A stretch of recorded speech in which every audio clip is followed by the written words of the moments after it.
ಮಾಡ್ಲಾ? ಹಾ, 1-1-11 ಕರೆಕ್ಟಾ ಮೇಷ್ಟ್ರೆ? ಓಕೆ.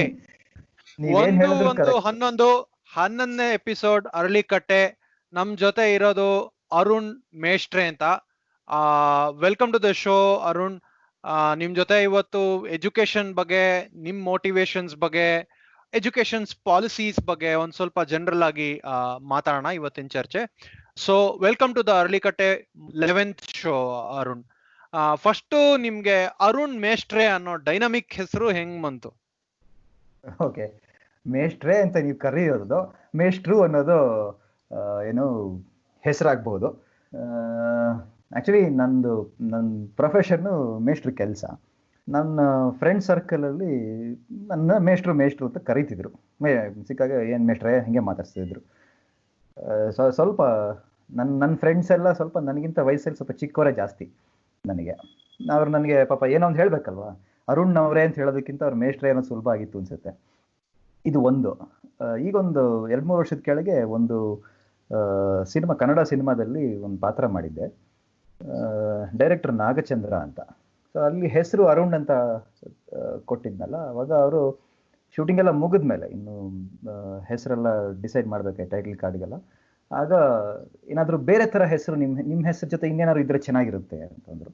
ಒಂದು ಸ್ವಲ್ಪ ಸಿನಿಮ್ಯಾಟಿಕ್ ಆಗಿರಬೇಕು ಅಂತಂದ್ರು. ನನಗೆ ಗೊತ್ತಿಲ್ಲ ಸಿನಿಮ್ಯಾಟಿಕ್ ಆಗಿ ಹೆಸರು ಕೊಡೋದೆಲ್ಲ ಹೇಗೆ ಅಂತ ನನಗೆ ಗೊತ್ತಿಲ್ಲ. ನಾನು ಕೇಳಿರೋ ಕಥೆಗಳಲ್ಲೆಲ್ಲ ಡೈರೆಕ್ಟರ್ಗಳೇ ಹೆಸರಿಡ್ತಾರೆ ಹೀರೋಗಳಿಗೆಲ್ಲ ಅಂತ. ನಾನು ಹೀರೋ ಅಲ್ಲ, ಸೊ ನಾನೇ ಒಂದು ಹೆಸರು ಸಜೆಸ್ಟ್ ಮಾಡಬೇಕಾಗಿತ್ತು. ಏನೇನೋ ಒಂದಷ್ಟು ನನಗೆ ಅನಿಸಿದ್ದೆಲ್ಲ ಹೇಳಿದೆ. ನಮ್ಮ ತಂದೆ ಹೆಸರು ಸೇರಿಸ್ಕೊಂಡು ಹೇಳಿದೆ, ನಮ್ಮ ತಾತನ ಹೆಸರು ಸೇರಿಸ್ಕೊಂಡು ಹೇಳಿದೆ. ಅದು ಯಾವುದಕ್ಕೂ ಅವ್ರು ಅಲ್ಲಿ ಅದು ಸಿನಿಮ್ಯಾಟಿಕ್ ಅನ್ನಿಸ್ಲಿಲ್ಲ ಅನ್ಸುತ್ತೆ. ಕೊನೆಗೆ ನಾನು ಈ ಥರ ನಾನು ಸ್ಕೂಲ್ ಮೇಷ್ಟ್ರು, ಸೊ ಅರುಣ್ ಮೇಷ್ಟ್ರು ಅಂತ ಹಾಕೊಂಡ್ರೆ ಚೆನ್ನಾಗಿರುತ್ತೆ, ನನಗೆ ಅದೊಂದೇ ಆಪ್ಷನ್ ಇರೋದು, ಅದು ಬಿಟ್ಟರೆ ಇನ್ನೇನು ಇಲ್ಲ ಅಂತಂದೆ. ಚೆನ್ನಾಗಿದೆ ಅಂದರು ಅವರು. ನಾನೇನು ಮಾಡಿದೆ, ಈ ಸೋಷಿಯಲ್ ಮೀಡಿಯಾದಲ್ಲೆಲ್ಲ ಕಡೆ ನಾನು ಅರುಣ್ ಎಲ್ ಅಂತ ಇದ್ದೀನಿ, ಅರುಣ್ ಮೇಷ್ಟ್ರು ಅಂತ ಸುಮ್ಮನೆ ಹಾಕ್ಕೊಂಡೆ. ಇದು ಒಂದು ರೀತಿ ಪ್ರಚಾರ ಕೂಡ ಸಿಗುತ್ತೆ ಅನ್ನೋ ಕಾರಣಕ್ಕೆ, ಅವ್ರ ಇದಕ್ಕೆ ಸಿನಿಮಾ ಪ್ರಚಾರ ಸಿಗುತ್ತೆ ಅನ್ನೋ ಕಾರಣಕ್ಕೆ ಅಂತ. ಜನ್ಧನ್ ಅಂತ. ಅದಾದ್ಮೇಲೆ ಮತ್ತೆ ನೋಡಿ ಸುಪ್ರೀತ್, ಸಾರಿ ಮುಕುಂದ್. ಇದಾದ್ಮೇಲೆ ಈ ಟ್ವಿಟರ್ ಜನಗಳಿಗೆ ನಮ್ಗಳಿಗೆ ಒಂದು ಚಟ. ಸಿಕ್ಕಾಗ ಯಾರು ಮೀಟ್ ಮಾಡಿದಾಗ ಈ ಟ್ವೀಟ್ ಅಪ್ಗಳಲ್ಲಿ ಅವ್ರ ಹೆಸರುಗಳನ್ನ ಹಿಡಿದು ಕರೆಯಲ್ಲ, ಅವರು ಟ್ವಿಟರ್ ಹ್ಯಾಂಡಲ್ ಇಟ್ಕೊಂಡೆ ಅವ್ರನ್ನ ಐಡೆಂಟಿಫೈ ಮಾಡೋದು. ಪರಿಚಯ ಮಾಡ್ಕೋಬೇಕಾದ್ರೂ ಅಷ್ಟೇನೆ, ನಮಸ್ಕಾರ ನಾನು ಡಬ್ಬ ನನ್ನ ಮಗ, ನಮಸ್ಕಾರ ನಾನು ಇಡ್ಲಿ ವಡೆ, ಹಿಂಗೆ ಮಾತಾಡ್ಕೋತೀವಿ ಒಬ್ರಿಗೂ ಸಿಕ್ಕಾಗ. ಅದು ಕರಿಬೇಕಾದ್ರೂ ಅಷ್ಟೇನೆ, ನಮ್ಮ ಮೊಬೈಲಲ್ಲಿ ಸೇವ್ ಮಾಡ್ಕೊಳ್ಳೋದು ಅದೇ ಥರನೇ ಮಾಡ್ಕೊಂಡಿರ್ತೀನಿ. ಇವನು ಮಿಡ್ಲ್ ಕ್ಲಾಸ್ ಬ್ರಾಹ್ಮಣ, ಇವನು ಈ ಥರ ಗೊತ್ತಲ್ಲ ಟ್ವಿಟರ್ ಇದರಲ್ಲಿ ಹ್ಯಾಂಡಲ್ಗಳು ಇಟ್ಕೊಳ್ಳೋದು. ನನ್ನನ್ನು ಹಾಗೆ ಅರುಣ್ ಮೇಷ್ಟ್ರು ಕರೆದ್ರು. ನನಗೂ ಅದು ಇಷ್ಟ, ಚೆನ್ನಾಗಿದೆ, ಸೋಫಾರ್ ಚೆನ್ನಾಗಿದೆ, ಇಷ್ಟ ಆಗ್ತಾ ಇದೆ. ಸೊ ಅರುಣ್, ಅಂದ್ರೆ ನೀವು ಬ್ಯಾಕ್ ಗ್ರೌಂಡ್ ಅಲ್ಲಿ ಯಾವಾಗಿಂದ, when did you want to be a teacher? ನೀವು ಚಿಕ್ಕ ವಯಸ್ಸಿಂದನಾ ಅಥವಾ ಯಾವಾಗಿಂದ? What is your background? ಒಂದ್ ಸ್ವಲ್ಪ ಎಕ್ಸ್ಪ್ಲೈನ್ ಮಾಡ್ತೀರಾ? ತುಂಬಾ ಚಿಕ್ಕವನಾಗಿದ್ದಾಗಿಂದ ನಂಗೆ ಟೀಚರ್ ಆಗ್ಬೇಕು ಅಂತ ಇಷ್ಟ ಆಯ್ತು. ಎರಡು ಆಸೆ ಇತ್ತು. ಒಂದು ಡ್ರೈವರ್ ಆಗ್ಬೇಕು ಅಂತ, ಇನ್ನೊಂದು ಟೀಚರ್ ಆಗ್ಬೇಕು ಅಂತ. ಡ್ರೈವರ್ ಕೆಲಸ ಸದ್ಯಕ್ಕೆ ಬೇಡ, ಇವಾಗ ಆಗಲ್ಲ ಅಂತ ಗೊತ್ತಾಯ್ತು ನನಗೆ. But your driving education to children ಅಲ್ವಾ? ಎನಿವೇ, ದೊಡ್ಡ ಮಾತಾಡ್ತಿತ್ತು. ಸ್ಪೆಸಿಫಿಕ್ ಆಗಿ ಹೇಳ್ತೀನಿ, BTS ಬಸ್ ಡ್ರೈವರ್ ಆಗ್ಬೇಕು ಅಂತ ಆಸೆ ಇತ್ತು. Okay, great. ಅದಾದ್ಮೇಲೆ ಸ್ವಲ್ಪ ಮಿಡ್ಲ್ ಸ್ಕೂಲ್ಗೆಲ್ಲ ಬಂದ್ಮೇಲೆ ಟೀಚರ್ ಆಗೋ ಒಂದು ತುಂಬಾ ಆಸೆ ಇತ್ತು ನಮ್ಗೆ. ಸ್ಕೂಲಲ್ಲಿ ಕ್ಲಾಸ್ ಲೀಡರು, ಬೆಂಚ್ ಲೀಡರು, ಏನೇನೋ ಬೇರೆ ಬೇರೆ ಲೀಡರ್ಗಳಿದ್ರು. ನಿಮ್ಗೂ ಎಲ್ಲ ಇತ್ತು ಅನ್ಸುತ್ತೆ ಮೋಸ್ಟ್ಲಿ ಅದೇ ಥರನೇ. ಒಂದು 5 ಜನ ಕೂತ್ಕೊಳ್ತಿದ್ವಿ ಒಂದು ಬೆಂಚಲ್ಲಿ. ಆ ಬೆಂಚಲ್ಲಿ ಕಾರ್ನರಲ್ಲಿ ಕೂತ್ಕೊಳ್ಳೋದು ಬೆಂಚ್ ಲೀಡರ್ ಅಂತ. ಅವ್ನ ಕೆಲಸ ಏನಂದ್ರೆ ಅಲ್ಲಿ ಅವ್ರ ಡೆಸ್ಕಲ್ಲಿ ಕೂತಿರೋರು ಎಲ್ರದ್ದು ಹೋಮ್ ವರ್ಕ್ ಚೆಕ್ ಮಾಡಬೇಕು, ಅವ್ರಿಗೆ ಏನೊಂದಷ್ಟು ಕೆಲಸ ಕೊಡಬೇಕು, ಆ ಥರದ್ದೇನೋ ಇತ್ತು. ನಾನೇ ಕ್ವಶನ್ ಪೇಪರ್ ಮಾಡೋದು, ನಾನೇ ಯಾವುದೋ ಒಂದು ಪದ್ಯ ಕೊಟ್ಬಿಟ್ಟು, ಯಾವುದೋ ಪದ್ಯ ಟೆಕ್ಸ್ಟ್ ಬುಕ್ಕಲ್ಲಿ ಇಲ್ದಿರೋ ಪದ್ಯ ಯಾವುದೋ ಕೊಟ್ಬಿಟ್ಟು ಅದ್ರ ಬಗ್ಗೆ ವರ್ಕ್ ಕೊಡೋದು, ಅವ್ರಿಗೆ ಅವ್ರ ಥರ ಬೈಸ್ಕೊಳ್ಳೋದು, ಅದೆಲ್ಲ ಮಾಡ್ಕೋತಾ ಇದ್ದೆ. ಸೊ ಅಲ್ಲಿಂದ ಟೀಚರ್ ಆಗೋದು ಆಗಬೇಕು ಅನ್ನೋದು ಇತ್ತು. ಪ್ಲಸ್ ಇನ್ನೊಂದು ತುಂಬ ಇಂಪಾರ್ಟೆಂಟ್ ವಿಷಯ ಏನಂತಂದರೆ, ನಮ್ಮ ಮನೇಲಿ ನಮ್ಮ ಅಮ್ಮ ಟೀಚರು, ನಮ್ಮ ಅಮ್ಮನ ಮನೆ ಕಡೆ ಆಲ್ಮೋಸ್ಟ್ ಎಲ್ಲರೂ ಟೀಚರ್ಸು, ನಮ್ಮ ತಂದೆ ಮನೆ ಕಡೆ ಮುಖಾಲ್ಪಾಲ್ ಎಲ್ಲರೂ ಟೀಚರ್ಗಳೇ. ಸೊ ನಾನು ಟೀಚರ್ಗಳ ಮನೇಲೇ ಬೆಳೆದವನು. ನೋಡಿದ್ದೆ ಟೀಚರ್ಗಳ ಲೈಫ್ ಹೇಗಿರುತ್ತೆ ಅಂತ. ಸ್ಕೂಲ್ಗಳಿಗೆ ಹೋಗಿದ್ದೆ, ಅವ್ರ ಜೊತೆ ಸ್ಕೂಲ್ಗಳಿಗೆ ಹೋಗಿದ್ದೆ, ಆ ಸ್ಕೂಲ್ಗಳು ಹೇಗಿರುತ್ತೆ ಅಂತ ನೋಡಿದ್ದೆ. ಅದೊಂದು ರೀತಿ ಪ್ರಭಾವ ಬೀರಿತ್ತು ಅಂತ ಹೇಳ್ಬೋದು. ಯಾವ ಗ್ರೇಡ್ಗೆ ಟೀಚ್ ಮಾಡ್ತೀರಾ ನೀವು? ಈಗ ಹೈಸ್ಕೂಲ್ಗೆ 9th 10th. ಹಾಂ, ಕಂಪ್ಯೂಟರ್ ಅಪ್ಲಿಕೇಶನ್ಸ್ ಪಾಠ ಮಾಡ್ತೀನಿ 8th 9th 10th. ಬೇರೆ ಇನ್ಯಾವುದೂ ಪಾಠ ಮಾಡೋದಕ್ಕೆ ನನಗೆ ಎಲಿಜಿಬಿಲಿಟಿ ಇಲ್ಲ, ಸರ್ಟಿಫಿಕೇಟ್ ಇಲ್ಲ. ಸೊ ನೀವು ಟೀಚಿಂಗ್ ಫ್ಯಾಮಿಲಿನಲ್ಲಿ ಬೆಳೆದವರು ಅಂತ ಹೇಳ್ತೀರಾ, ಆಮೇಲೆ ಚಿಕ್ಕಂದಿಂದನೂ you are interested in teaching ಅಂತ. ಸೊ ನೀವು ನಾವು ಓದುವಾಗ ಟೀಚಿಂಗ್ ಹೆಂಗಿತ್ತು ಅಂತ ನೆನಪಿದೆ ನಮಗೆ. ಸೊ ಹೆಂಗೆ ಎವಲ್ಯೂಷನ್ ನೋಡ್ತೀರಾ? ಪ್ರಾಬ್ಲಿ ನಿಮಗೆ ನಿಮ್ಮ ಅಪ್ಪ ಅಮ್ಮ ಟೀಚ್ ಮಾಡ್ತಾ ಇದ್ದಾಗಿಂದ ಹೆಂಗೆ ಎಜುಕೇಶನ್ ಸಿಸ್ಟಮ್ ಚೇಂಜ್ ಆಗ್ತಾ ಬಂದಿದೆ? ಅದಕ್ಕೇನಾದ್ರೂ ಒಂದು ಡೈರೆಕ್ಷನ್ ಇದೆಯಾ? ಅಂದ್ರೆ ಇದು ಇಸ್ ಇಟ್ ಎವಾಲ್ವಿಂಗ್ ಟುವರ್ಡ್ಸ್ ಒಂದು ಏನಾದ್ರೂ ಡೈರೆಕ್ಷನ್ ಅಂತ ಅನ್ಸುತ್ತಾ ನಿಮ್ಗೆ? ನಾವು ಓದಿದ್ದನ್ನೆಲ್ಲ ಜ್ಞಾಪಿಸ್ಕೊಳ್ಳೋ ಅಷ್ಟು ಹಿಂದೆನೂ ಹೋಗ್ಬೇಕಾಗಿಲ್ಲ. ನಾನು ಟೀಚಿಂಗ್ ಕೆಲಸ ಶುರು ಮಾಡಿದ್ದು 2007ರಲ್ಲಿ. 2007 ಆ ಟೈಮಲ್ಲಿ ಇದ್ದಿದ್ದು ಮಕ್ಕಳೇ ಬೇರೆ ಥರ, ಇವಾಗಿರೋ ಮಕ್ಕಳು ಲೈಫೇ ಬೇರೆ ಥರ ಇದೆ. ಸೊ ನಾನು ಟೀಚಿಂಗ್ ಶುರು ಮಾಡಿದವನು 10-12 ವರ್ಷದ ಕೆಳಗಿದ್ದಿದ್ದ ಮಕ್ಕಳೇ ಬೇರೆ ಥರ ಇದ್ರು, ಈಗಲೇ ಬೇರೆ ಥರ ಇದೆ. ಆ ವ್ಯತ್ಯಾಸ ಕಾಣುತ್ತೆ. ಪ್ರಾಬಬ್ಲಿ ಒಂದು 5-5 ವರ್ಷಕ್ಕೂ ವ್ಯತ್ಯಾಸ ಕಾಣುತ್ತೆ ಅನ್ಸುತ್ತೆ. ಈ ವ್ಯತ್ಯಾಸ ಕಾಣಿಸುತ್ತೆ ಅಂದ್ರಲ್ಲ, ಏನ್ ತರ ವ್ಯತ್ಯಾಸ ಕಾಣಿಸುತ್ತೆ? ಅವರು ಅಪ್ರೋಚ್ ಮಾಡೋ ರೀತಿ ಅಲ್ಲ, ಅಥವಾ ವಾಟ್ ಇಸ್ ಚೇಂಜ್ಡ್? ಹೌದು, ಈಗ ಕಲ್ತ್ಕೊಳ್ಳೋ ರೀತಿ. ಈಗ ನನಗೆ ಹೈಸ್ಕೂಲ್, ಈಗ ಒಂದು 10 ವರ್ಷದ ಕೆಳಗಿನ ಹೈಸ್ಕೂಲ್ ಮಕ್ಕಳಿಗೆ ನಾನು ಪಾಠ ಮಾಡ್ತಾ ಇದ್ದಿದ್ದ ರೀತಿನೇ ಬೇರೆ ಥರ ಇರ್ತಿತ್ತು. ಯಾಕೆಂದ್ರೆ ನೀವು ಹೇಳ್ದಂಗೆ ಅವ್ರ ಅಪ್ರೋಚ್ ಬೇರೆ ಇರುತ್ತೆ ಕಲ್ತ್ಕೊಳ್ಳೋಕೆ. ಅಂದರೆ ನನಗೆ ಸ್ವಲ್ಪ ಸುಲಭ ಆಗ್ತಿತ್ತು ಅನ್ನಿಸುತ್ತೆ ಇವಾಗ. ಈಗಿನ ಮಕ್ಳಿಗೆ ಪಾಠ ಮಾಡೋದಕ್ಕಿಂತ ಒಂದು 10 ವರ್ಷದ ಕೆಳಗಿನ ಮಕ್ಳಿಗೆ 10 ವರ್ಷದ ಮುಂಚೆ ಪಾಠ ಮಾಡೋದು ಸುಲಭ ಆಗ್ತಿತ್ತು ಅನ್ಸುತ್ತೆ. ಈ ಒಂದು 10 ವರ್ಷ ಎಕ್ಸ್ಪೀರಿಯನ್ಸ್ ಆಗಿದ್ರೂ ಆಗಲೇ ಈಸಿ ಅನಿಸ್ತಿತ್ತು. ಬಹುಶಃ ನಮ್ಮ ಟೀಚರ್ಗಳಿಗೆ ನಮಗೆ ಪಾಠ ಮಾಡೋದು ಈಸಿ. ಇವತ್ತಾರು ಪಾಠ ಮಾಡಕ್ಕೆ ಕೊಟ್ಟರೆ ಅವ್ರಿಗೆ ನೀವೇ ವಾಸಿಪ ಅಂತ ಅಂತಾರೆ ಅನ್ಸುತ್ತೆ ನನಗೆ.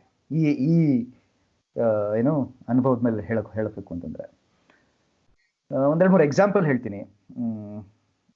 ಈ ನಾವು ಏನಂತಾರೆ, ಸ್ವಲ್ಪ ತಲಹರಟೆ ಬುದ್ಧಿ ಅಂತ ಹೇಳ್ತೀವಲ್ಲ, ಈಗಿನ ಮಕ್ಕಳು, ನಾನು ತಲಹರಟೆ ಎಕ್ಸಾಂಪಲ್ ತಗೊಳ್ತಾ ಇದ್ದೀನಿ. ಈಗಿನ ಮಕ್ಕಳು ಮಾಡೋ ತಲಹರಟೆಗೂ ಈಗ ಒಂದು 10 ವರ್ಷದ ಕೆಳಗೆ ಮುಂಚೆ ಇದ್ದ ಮಕ್ಕಳು ಮಾಡ್ತಿದ್ದ ತಲಹರಟೆಗಳಿಗೂ ಆ ವ್ಯತ್ಯಾಸ ಗೊತ್ತಾಗುತ್ತೆ.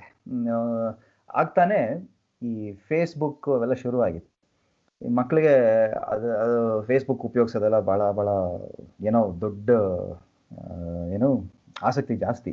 ಕಂಪ್ಯೂಟರ್ ಲ್ಯಾಬ್, ಮನೇಲೆಲ್ಲ ಅವ್ರಿಗೆ ಇಂಟರ್ನೆಟ್ ಕೊಡಿಸ್ತಿರ್ಲಿಲ್ಲ, ಕನೆಕ್ಷನ್ ಇರ್ತಿರ್ಲಿಲ್ಲ. ಈಗ ಎಲ್ರಿಗೂ ಆಕ್ಸೆಸ್ ಇದೆ.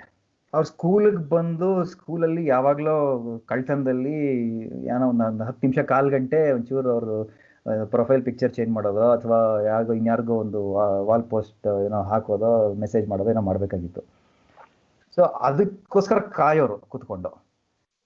ನಾನು ಒಂದೊಂದ್ಸಲ ಹೇಳ್ತಿದ್ದೆ, ಈ ಕ್ಲಾಸಲ್ಲಿ ಇವೆಲ್ಲ ಮಾಡ್ಬೇಡ್ರು, ಯಾರು ಬಂದುಬಿಟ್ರೆ ಸರಿಗಿರಲ್ಲ, ಚೆನ್ನಾಗಿರಲ್ಲ, ನನಗೆ ಬೈತಾರೆ ಆಮೇಲೆ. ಇದನ್ನ ಹೇಳ್ತಿದ್ದೆ. ನಾನು ಹೈಸ್ಕೂಲ್ ಮಕ್ಳ ಹತ್ರ ಸಾಮಾನ್ಯ ಸ್ವಲ್ಪ ಫ್ರೆಂಡ್ಲಿ ಆಗಿರ್ತೀನಿ, ಫ್ರೆಂಡ್ಸ್ ಥರ ಮಾತಾಡೋ ಥರ ಹೇಳ್ತಿದ್ದೆ. ಹೀಗೆ, ಸರ್ ನೀವೇನು ಯೋಚನೆ ಮಾಡಿಬಿಡಿ ಸರ್, ಅವರೆಲ್ಲ ಬಂದು ನಾನು ಮಿನಿಮೈಸ್ ಮಾಡ್ಬಿಡ್ತೀವಿ, ಗೊತ್ತಾಗಲ್ಲ ಅವ್ರಿಗೆ ಅಂತಂದ್ರು. ಈಗಿನ ಮಕ್ಕಳು ಅವರು ಏನೋ ಆನ್ ಮಾಡಿ ಇಟ್ಕೊಂಡಿರ್ತಾರೆ, ಜೊತೆಗೆ ಒಂದೊಂದಷ್ಟು ಟ್ಯಾಬ್ಗಳಿರುತ್ತೆ, ಅಲ್ಲಿ ಏನೇನೋ ಇರುತ್ತೆ, ಅವ್ರು ಮಿನಿಮೈಸ್ ಮಾಡಬೇಕು ಅನ್ನೋದು ಗೊತ್ತಾಗಲ್ಲ, ಅಥವಾ ಮಾಡಲ್ಲ ಬೇಕು ಅಂತ. ಇಲ್ಲಿ ಬಂದು ಯಾರಾದರೂ ಈಗ ಪ್ರಿನ್ಸಿಪಲ್ ಯಾರಾದರೂ ಬಂದರೆ ಅವ್ರ ಮುಂದೆನೇ ಅವ್ರ ಪಾಡಿಗೆ ಇವ್ರು ಏನೋ ಗೇಮ್ ಮಾಡ್ಕೊಂಡು ಕೂತಿರ್ತಾರೆ ಮಕ್ಕಳು. ಅವ್ರು ನಮ್ಮನ್ನ ಕೇಳ್ತಾರೆ, ಏನು ಇವ್ರು ಹಿಂಗೆ ಮಾಡ್ತಿದಾರಲ್ಲ ಅಂತ. ಆರಿಸ್ಬೇಕಾಗಿತ್ತ ಸರ್, ಸಾರಿ ಗೊತ್ತಾಗಲ್ಲ ಅಂತಾರೆ. ಅಷ್ಟರ ಮಟ್ಟಿಗೆ ತಲಹರಟೆ ಕೂಡ ಒಂದು ಸ್ವಲ್ಪ ಏನೋ ಬುದ್ಧಿ ಉಪಯೋಗಿಸೋಲ್ಲ ಸ್ವಲ್ಪ ಕಮ್ಮಿ ಆಗಿದೆ ಅನ್ಸುತ್ತೆ ನನಗೆ. ಬೇರೆ ಥರ ಉಪಯೋಗಿಸ್ತಾರೆ ಬುದ್ಧಿನ ಅಂತ. ಅಥವಾ ಸ್ಟ್ಯಾಂಡರ್ಡ್ ಇವಾಗ ಮುಂಚೆ ಅಂದ್ರೆ ಭಯ ಇರೋದಲ್ವಾ ಟೀಚರ್ಗಳು ಅಂತಂದ್ರೆ, ನಾವೇನಾದ್ರೂ ಮಾಡೋದಿದ್ರೆ ಅವ್ರ ಎದುರುಗಡೆ ಮಾಡಬಾರ್ದು ಅಂತ ಹೇಳ್ಬಿಟ್ಟು. ಈಗ ಮೋಸ್ಟ್ಲಿ ಭಯ ಕಡಿಮೆ ಆಗಿರ್ಬೋದು. ಈಗ ಟೀಚರ್ಗಳು ಅಂತಂದ್ರೆ ಫ್ರೆಂಡ್ಸ್, ಅವರಿಗೂ ಗೊತ್ತಾಗುತ್ತೆ. ಒಂದು ಕ್ಲೀಶೆ ಮಾತಿದೆ ಎಜುಕೇಶನ್ ಇದರಲ್ಲಿ, ನಮ್ಗೆಲ್ಲ ಹೇಳ್ತಾರೆ, ನೀವೆಲ್ಲ ಟೀಚರ್ಗಳಲ್ಲ, ಯು ಆರ್ ಜಸ್ಟ್ ಫೆಸಿಲಿಟೇಟರ್ಸ್ ಅಂತ.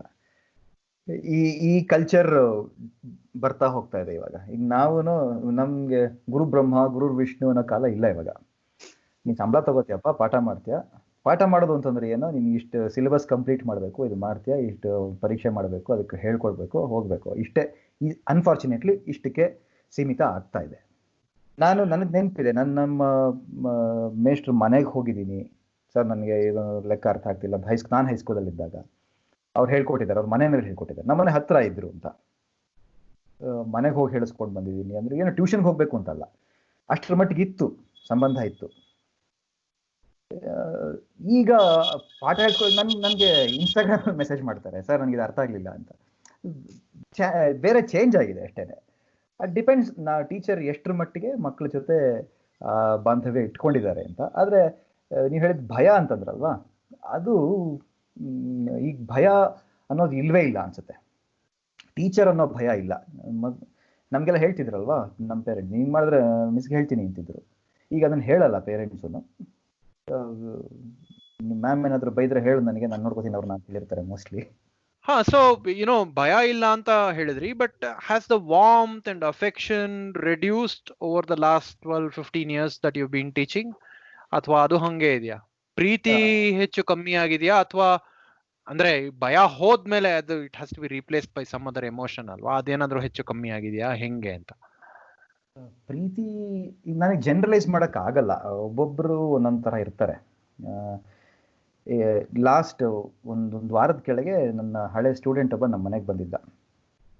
ಸರ್ ನಮ್ಮ ಫಾರ್ಮ್ ಅಲ್ಲೇ ಬೆಳೆದಿರೋದು ಮಾವಿನ ಹಣ್ಣು ಅಂತ ಹೇಳಿ ಒಂದಷ್ಟು ಮಾವಿನ ಹಣ್ಣೆಲ್ಲ ತಂದ್ಕೊಟ್ಟಿದ್ದ. ಇದು ತುಂಬಾ ಜನ ಟೀಚರ್ಗಳಿಗೆ ಈ ತರ ಕಾಂಟ್ಯಾಕ್ಟ್ ಇರಲ್ಲ. ಆ ಸ್ಕೂಲ್ ಮುಗಿಸ್ಕೊಂಡ್ರು ಹೋದ್ರು ಮುಗಿದು ಹೋಗುತ್ತೆ. ಅಂದ್ರೆ ನಾನೊಬ್ನೇ ಅಂತೆಲ್ಲ ಹೇಳ್ತಿರೋದು, ಈ ತರ ಬೇಕಾದಷ್ಟು ಜನ ಟೀಚರ್ಸು ತಮ್ಮ ಸ್ಟೂಡೆಂಟ್ ಜೊತೆ ಆ ಬಾಂಧವ್ಯನ ಅವ್ರದ್ದು ಮುಗಿದ ಮೇಲೂ, ಅವ್ರದ್ದು ಸ್ಕೂಲಿಂಗ್ ಮುಗಿದ ಮೇಲೂ ಇಟ್ಕೊಂಡಿರ್ತಾರೆ. ನಾನು ಟ್ರೆಕ್ಕಿಂಗ್ ಹೋಗಿದ್ದೀನಿ ನನ್ನ ಸ್ಟೂಡೆಂಟ್ಗಳ ಜೊತೆ, ಅವ್ರದ್ದು ಸ್ಕೂಲಿಂಗ್ ಮುಗಿದ ಮೇಲೆ. ಸಿನಿಮಾಗೆ ಹೋಗಿದ್ದೀನಿ, ಮೀಟ್ ಮಾಡಿದ್ದೀವಿ ಒಟ್ಟೊಟ್ಟಿಗೆ. ಅವ್ರದ್ದು ಫ್ರೆಂಡ್ಸ್ ಮೀಟ್ ಎಲ್ಲ ನಾನು ಕರೆದಿದ್ದಾರೆ ಎಷ್ಟೊಂದ್ಸಲ, ಸರ್ ಬನ್ನಿ ಹೀಗೆ ಅಂತ. ಈ ಥರದ್ದೆಲ್ಲ ಇದೆ. ಈ ಥರ ಎಷ್ಟೊಂದು ಜನ ಇರ್ತಾರೆ. ಅಂಥವ್ರ ಹತ್ರ ಆ ಪ್ರೀತಿ ವಿಶ್ವಾಸ ಇದ್ದೇ ಇರುತ್ತೆ. ಸ್ವಲ್ಪ ಆವ್ರೇಜ್ ನಾವು ತಗೊಂಡ್ರೆ ಹೌದು, ಆ ಪ್ರೀತಿ ವಿಶ್ವಾಸ ಎಲ್ಲ ತೋರ್ಸಕ್ಕೆ ಟೀಚರ್ಗಳಿಗೂ ಸ್ವಲ್ಪ ಭಯ ಇದೆ.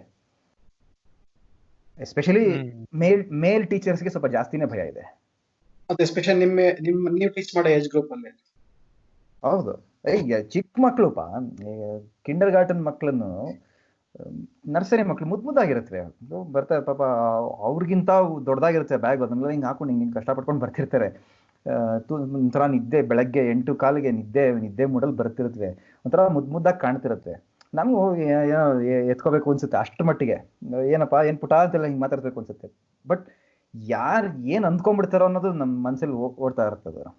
ಅದು ಥ್ಯಾಂಕ್ಸ್ ಟು ನಮ್ಮ ಮೀಡಿಯಾ ಅಂಡ್ ಇತ್ತೀಚಿನ ಪ್ರಕರಣಗಳು, ಒಂದಷ್ಟು ರಿಪೋರ್ಟ್ಗಳಾದ್ವಲ್ಲ, ಸ್ವಲ್ಪ ಹುಷಾರಾಗಿರ್ತೀವಿ. ಆ ಥರ ಅನ್ಸಿದ್ರು ಮನಸ್ಸಲ್ಲಿ ಬೇಡ, ನಮ್ಗೆ ಯಾಕಪ್ಪ ರಿಸ್ಕು, ಅವ್ರಿಗೆ ಯಾಕೆ ಬಂದಿದ್ದಾರೆ ಸ್ಕೂಲಿಗೆ, ದುಡ್ಡು ಕೊಟ್ಟು ಸೇರಿಸಿರ್ತಾರೆ, ಹೋಗ್ಲಿ ಅವ್ರ ಟೀಚರ್ ಹತ್ರ ಮಾತಾಡ್ಕೊಳ್ಳಿ ಬರಲಿ ಅನ್ನೋಷ್ಟ್ರ ಮಟ್ಟಿಗೆ ಆಗ್ಬಿಡುತ್ತೆ. ಒಂದ್ಸಲ ಬೇಜಾರಾಗುತ್ತೆ ಆ ವಿಷಯಕ್ಕೆ.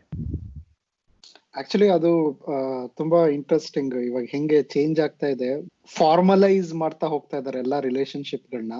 ಹಂಗ್ ಮಾಡಿದ್ರೆ ಯು ಕ್ಯಾನ್ ಬಿ ಸೇಫ್. ಇವಾಗ ಎಲ್ಲದಕ್ಕೂ ಕಾಂಟ್ರಾಕ್ಟ್ ಬೇಕು, ಎಲ್ಲದಕ್ಕೂ ರಿಟರ್ನ್ ಇರ್ಬೇಕು ರೋಲು ಅನ್ನೋದು.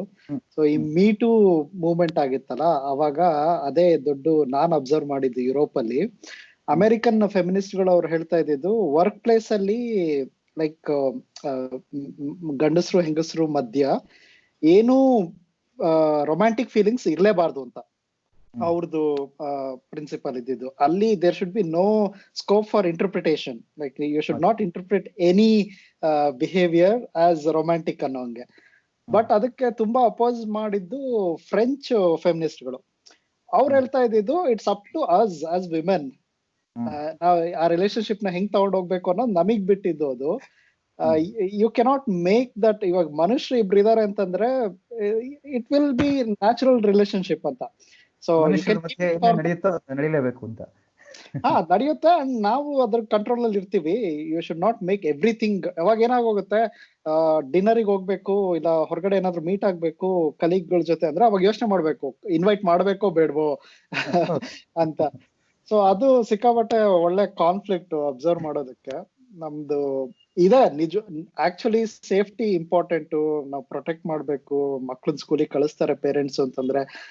ಆಮೇಲೆ ಎಲ್ಲಾ ಇವಾಗ ಪೇರೆಂಟ್ಸ್ನು ಏನೋ ಜಾಸ್ತಿ ಪ್ರಿವಿಲೇಜ್ಡ್ ಆಗ್ತಾ ಒಬ್ರು ಮಕ್ಳು ಒಬ್ಬ ಅಥವಾ ಇಬ್ರು ಮಕ್ಳು ಇರ್ತಾರೆ, ಜಾಸ್ತಿ ಟೈಮ್ ಸ್ಪೆಂಡ್ ಮಾಡ್ತಾರೆ, ಜಾಸ್ತಿ ಎಲ್ಲ ಇನ್ವೆಸ್ಟ್ಮೆಂಟ್ ಇರುತ್ತೆ, ಎಮೋಷನಲ್ ಇನ್ವೆಸ್ಟ್ಮೆಂಟ್. ನಮ್ ಕಾಲದಲ್ಲಿ 5-6 ಜನ ಮಕ್ಳು ಇದ್ದವರಿಗೆ ಅವ್ರು ಎಲ್ಲಿದ್ದಾರೆ ಏನ್ ಮಾಡ್ತಿದಾರೆ ಅಂತಾನು ಗೊತ್ತಿರ್ತಿರ್ಲಿಲ್ಲ ಪೇರೆಂಟ್ಸ್ಗೆ. ಸೊ ಅದು ಇನ್ ಅ ವೇ ಎಕ್ಸ್ಪೆಕ್ಟೆಡ್, ಬಟ್ ಅದೇ ಅದಕ್ಕೆ ಸೈಡ್ ಎಫೆಕ್ಟ್ಸ್ ಇರುತ್ತೆ. ಏನು ಕಳ್ಕೊಳ್ತೀವಿ ಅನ್ನೋದನ್ನು ಮುಖ್ಯ ಅಲ್ಲ. ಆತರ ನಾವೆಲ್ಲಾದನ್ನು ಲಾ ಎಲ್ಲಾದನ್ನು ರೂಲ್ಸ್ ಪ್ರಕಾರ ಮಾಡ್ತಾ ಹೋದ್ರೆ ಕಷ್ಟ ಅದು. ಹೌದು, ರೂಲ್ಸ್ಗಿಂತ ಎಥಿಕ್ಸ್ ಮುಖ್ಯ ಆಗತ್ತೆ. ಎಥಿಕ್ಸ್ ಅದೇ ಅಲ್ಲ, ಇವಾಗ ಎಥಿಕ್ಸ್ ಇಲ್ದೇ ಇರೋ ಒಬ್ರಿಂದಾಗಿ ಎಲ್ಲರಿಗೂ ರೂಲ್ಸ್ ಬರುತ್ತೆ. ನಾನು ಹೇಳ್ತೀವಿ, ಯಾರೋ ಸರಿಯಾಗಿ ಗಾಡಿ ಓಡಿಸ್ತಿಲ್ಲ ಅಂತಂದ್ರೆ ಒಳ್ಳೆ ಆಟೋ ಡ್ರೈವರ್ ಓಡಿಸ್ದಂಗೆ ಓಡಿಸ್ತೀವಿ ಅಂತೀವಿ. ಪಾಪ ಎಷ್ಟೊಂದ್ ಜನ ಆಟೋ ಡ್ರೈವರ್ ಚೆನ್ನಾಗಿ ಓಡಿಸ್ತಿರ್ತಾರೆ, ನಾವು ಸುಮ್ಮನೆ ಹೇಳ್ಬಿಡ್ತೀವಿ. ಅರುಣ್, ಈಗ ಬಿಕಾಸ್ ಆಫ್ ಕಾನ್ಸ್ಟೆಂಟ್ ಅಂದ್ರೆ ಪೇರೆಂಟ್ಸ್ ತುಂಬಾ ಸೂಪರ್ವೈಸ್ ಮಾಡ್ತಾರೆ, ಮಕ್ಕಳ ಮೇಲೆ ಒಂದ್ ಸ್ವಲ್ಪ ಇಂಟ್ರೆಸ್ಟ್ ಹೆಚ್ಚಾಗಿರೋದ್ರಿಂದ ನಿಮ್ ಮೇಲೆ ಏನಾದ್ರು ಅಡಿಷನಲ್ ಪ್ರೆಷರ್ಸ್ ಅಥವಾ do you feel that extra burden, ಅಥವಾ ನಿಮ್ ಮೇಲೆ ಅದು ಸ್ಪಿಲ್ ಓವರ್ ಆಗತ್ತಾ, ಹೆಂಗೆ ಅಂತ? ಆಕ್ಚುಲ್ ಆಗಿ ಆಗ್ಬಾರ್ದು, ಯಾವುದೇ ಟೀಚರ್ಗಾಗ್ಲಿ ಆಗ್ಬಾರ್ದು. ಪೇರೆಂಟ್ಸ್ ಇನ್ವಾಲ್ವ್ ಆದಷ್ಟು ಒಳ್ಳೇದು, ಮಕ್ಳಿಗೆ ಒಳ್ಳೇದು. ನಾವು ಟೀಚರ್ ಆಗಿ ಅಥವಾ ಪೇರೆಂಟ್ ಆಗಿ ನಾವು ನೋಡ್ಬೇಕಾಗಿರೋದು, ನಾನು ಮಾಡ್ತಿರೋ ಕೆಲಸ ಆ ಮಗುಗೆ ಹೆಲ್ಪ್ ಆಗ್ತಿದ್ಯಾ ಅಂತ ಅಷ್ಟೇನೆ. ಅದು ಆಗ್ತಿದೆ ಅಂತಂದ್ರೆ ಅದನ್ನ ಮಾಡ್ಬೇಕು ಆ ಕೆಲಸನ. ಈಗ ನನ್ನ ಪ್ರಕಾರ ಪೇರೆಂಟ್ಸ್ ಇನ್ವಾಲ್ವ್ ಆದಷ್ಟು, ಅಂದ್ರೆ ಸಿಕ್ಕಿದ್ದಕ್ಕೂ ಮೂಗ್ ತೋರಿಸೋದು ಅಂತಲ್ಲ, ಪೇರೆಂಟ್ ಇನ್ವಾಲ್ವ್ಮೆಂಟ್ ಇರಬೇಕು ಮಗು ಡೆವಲಪ್ಮೆಂಟ್ ಅಲ್ಲಿ. ಟೀಚರ್ ಏನ್ ಹೇಳ್ತಿದ್ದಾರೆ ಅನ್ನೋದು ಪೇರೆಂಟ್ ಗೊತ್ತಿರಬೇಕು, ಪೇರೆಂಟ್ಸ್ ಏನ್ ಹೇಳ್ತಿದ್ದಾರೆ ಅನ್ನೋ ಟೀಚರ್ ಗೊತ್ತಿರಬೇಕು. ಅಂದ್ರೆ ಆಲ್ಮೋಸ್ಟ್ ಒಂದು 5-6 ಗಂಟೆ ಕಾಲ ಟೀಚರ್ ಜೊತೆ ಇರುತ್ತೆ ಮಕ್ಕಳು. ಸೊ ಟೀಚರ್ ಜೊತೆ ಏನೇನ್ ನಡೆಯುತ್ತೆ, ಕಾನ್ವರ್ಸೇಷನ್ಗಳು ಏನೇನ್ ನಡೆಯುತ್ತೆ ಅನ್ನೋದು ಮನೇಲಿ ಗೊತ್ತಿದ್ರೆ ಒಳ್ಳೇದು. ಅದೇ ರೀತಿ ಮನೆಯಲ್ಲಿ ಏನ್ ಮಾಡ್ತಿರ್ತಾರೆ ಅನ್ನೋದು ಟೀಚರ್ಗೆ ಗೊತ್ತಿರಬೇಕು. ಅವಾಗ ಟೀಚರ್ಗೆ ಆ ಮಗು ಕಂಡೀಷನ್ಗಳು ಅರ್ಥ ಆಗುತ್ತೆ. ಕೆಲವು ಸಲ ಏನೋ ಮನೆಯಲ್ಲಿ ಅಪ್ಪ ಅಮ್ಮ ಜಗಳ ಆಡ್ಕೊಂಡ್ಬಿಟ್ಟಿರ್ತಾರೆ, ಆ ಮಗು ಯಾವುದಕ್ಕೂ ಬೇಜಾರು ಮಾಡ್ಕೊಂಡಿರುತ್ತೆ, ಮನೇಲಿ ಹೇಳಕ್ಕಾಗಲ್ಲ, ಆ ಟೀಚರ್ಗೆ ಹೇಳುತ್ತೆ. ಈಗ ಆ ಟೀಚರು ಆ ಪೇರೆಂಟ್ನ ಕೇಳಿದ್ರೆ ನೀವ್ ಯಾರು ಕೇಳಕ್ಕೆ ಅಂತಾರೆ ಪೇರೆಂಟ್ಸು, ಯಾಕೆಂದ್ರೆ ಅದು ಪರ್ಸನಲ್ ಲೈಫು. ಆದ್ರೆ ಈ ಟೀಚರ್ಗೆ ಆ ಮಗು ಕಂಡೀಷನ್ ಅರ್ಥ ಆಗಿರುತ್ತೆ. ಸೊ ಇದೇನೋ ಆಗಿದೆ, ಏನೋ ತೊಂದರೆ ಆಗಿದೆ. ಸೊ ಈ ಬಾಂಧವ್ಯ ಮುಖ್ಯ, ಅದು ಡಾಟ್ಸ್ ಕನೆಕ್ಟ್ ಆಗಬೇಕು.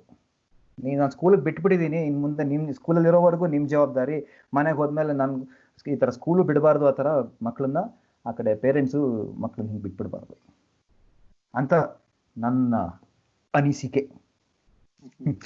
ಆಕ್ಚುಲಿ ನಾನ್ ಸ್ಕೂಲಲ್ಲಿ ಇದ್ದಾಗ ನಮ್ದು ಪೇರೆಂಟ್ ಟೀಚರ್ ಮೀಟ್ ಅಂತ ಆಗ್ತಿದ್ದು ಯಾವಾಗೋ ಒಂದು ವರ್ಷಕ್ಕೊಂದ್ಸತಿನೋ 3 ತಿಂಗಳಿಗೆ ಒಂದ್ಸತಿನೋ ಬರ್ತಾ ಇದ್ರು, ಕರೆಸ್ಬೇಕಿತ್ತು ಪೇರೆಂಟ್ಸ್ ನ.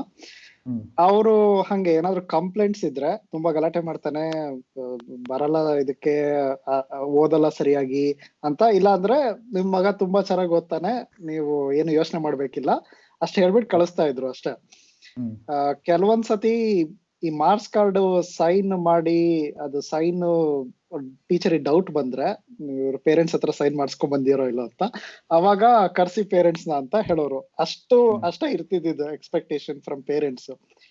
ಇವಾಗ ಹೆಂಗ್ ಚೇಂಜ್ ಆಗಿದೆ ಅಂದ್ರೆ, ನನ್ಗೆ ಗೊತ್ತಿರೋರು ಮಕ್ಳುಗಳೆಲ್ಲ ನೋಡ್ತೀನಲ್ಲ, ಅವ್ರದೆಲ್ಲ ಈ ಪೇರೆಂಟ್ಸ್ ಎಲ್ಲ ಸೇರ್ಕೊಂಡು ಒಂದು ವಾಟ್ಸ್ಆಪ್ ಗ್ರೂಪ್ ಮಾಡ್ಕೊಂಡು, ಸೇಮ್ ಕ್ಲಾಸ್ ಅಲ್ಲಿ ಇರೋ ಪೇರೆಂಟ್ಸ್, ಅವ್ರು ಏನೇನ್ ಹೋಮ್ವರ್ಕ್ ಬಂದಿದೆ ಇವತ್ತು, ಏನ್ ಮಾಡಿಸ್ಬೇಕು, ಸೊ ಅಷ್ಟೆಲ್ಲ ಇನ್ವಾಲ್ವ್ ಇದಾರೆ. ಇಟ್ಸ್ ಲೈಕ್ ಮಕ್ಕಳಷ್ಟೇ ಸ್ಕೂಲಿಗೆ ಹೋಗ್ತಾ ಇಲ್ಲ, ಅವ್ರ ಜೊತೆ ಪೇರೆಂಟ್ಸ್ ಸ್ಕೂಲಿಗೆ ಹೋಗ್ತಾ ಇದಾರೆ ಅಂತ. ಸೊ ಅದು ಇನ್ವಾಲ್ವ್ಮೆಂಟ್ ಜಾಸ್ತಿ ಆಗಿದೆ ಅನ್ಸುತ್ತಾ ನಿಮ್ಗೆ? ಅಂದ್ರೆ ಹೆಂಗೆ, ಯಾವ ಲೆವೆಲಿಗೆ ಆಗಿದೆ? ಅದಾಗಿದೆ. ಒಂದು, ಪೇರೆಂಟ್ಸ್ಗೆ ಟೀಚರ್ಗಳ ಮೇಲೆ ಪೂರ್ತಿ ನಂಬಿಕೆ ಇರಬೇಕು.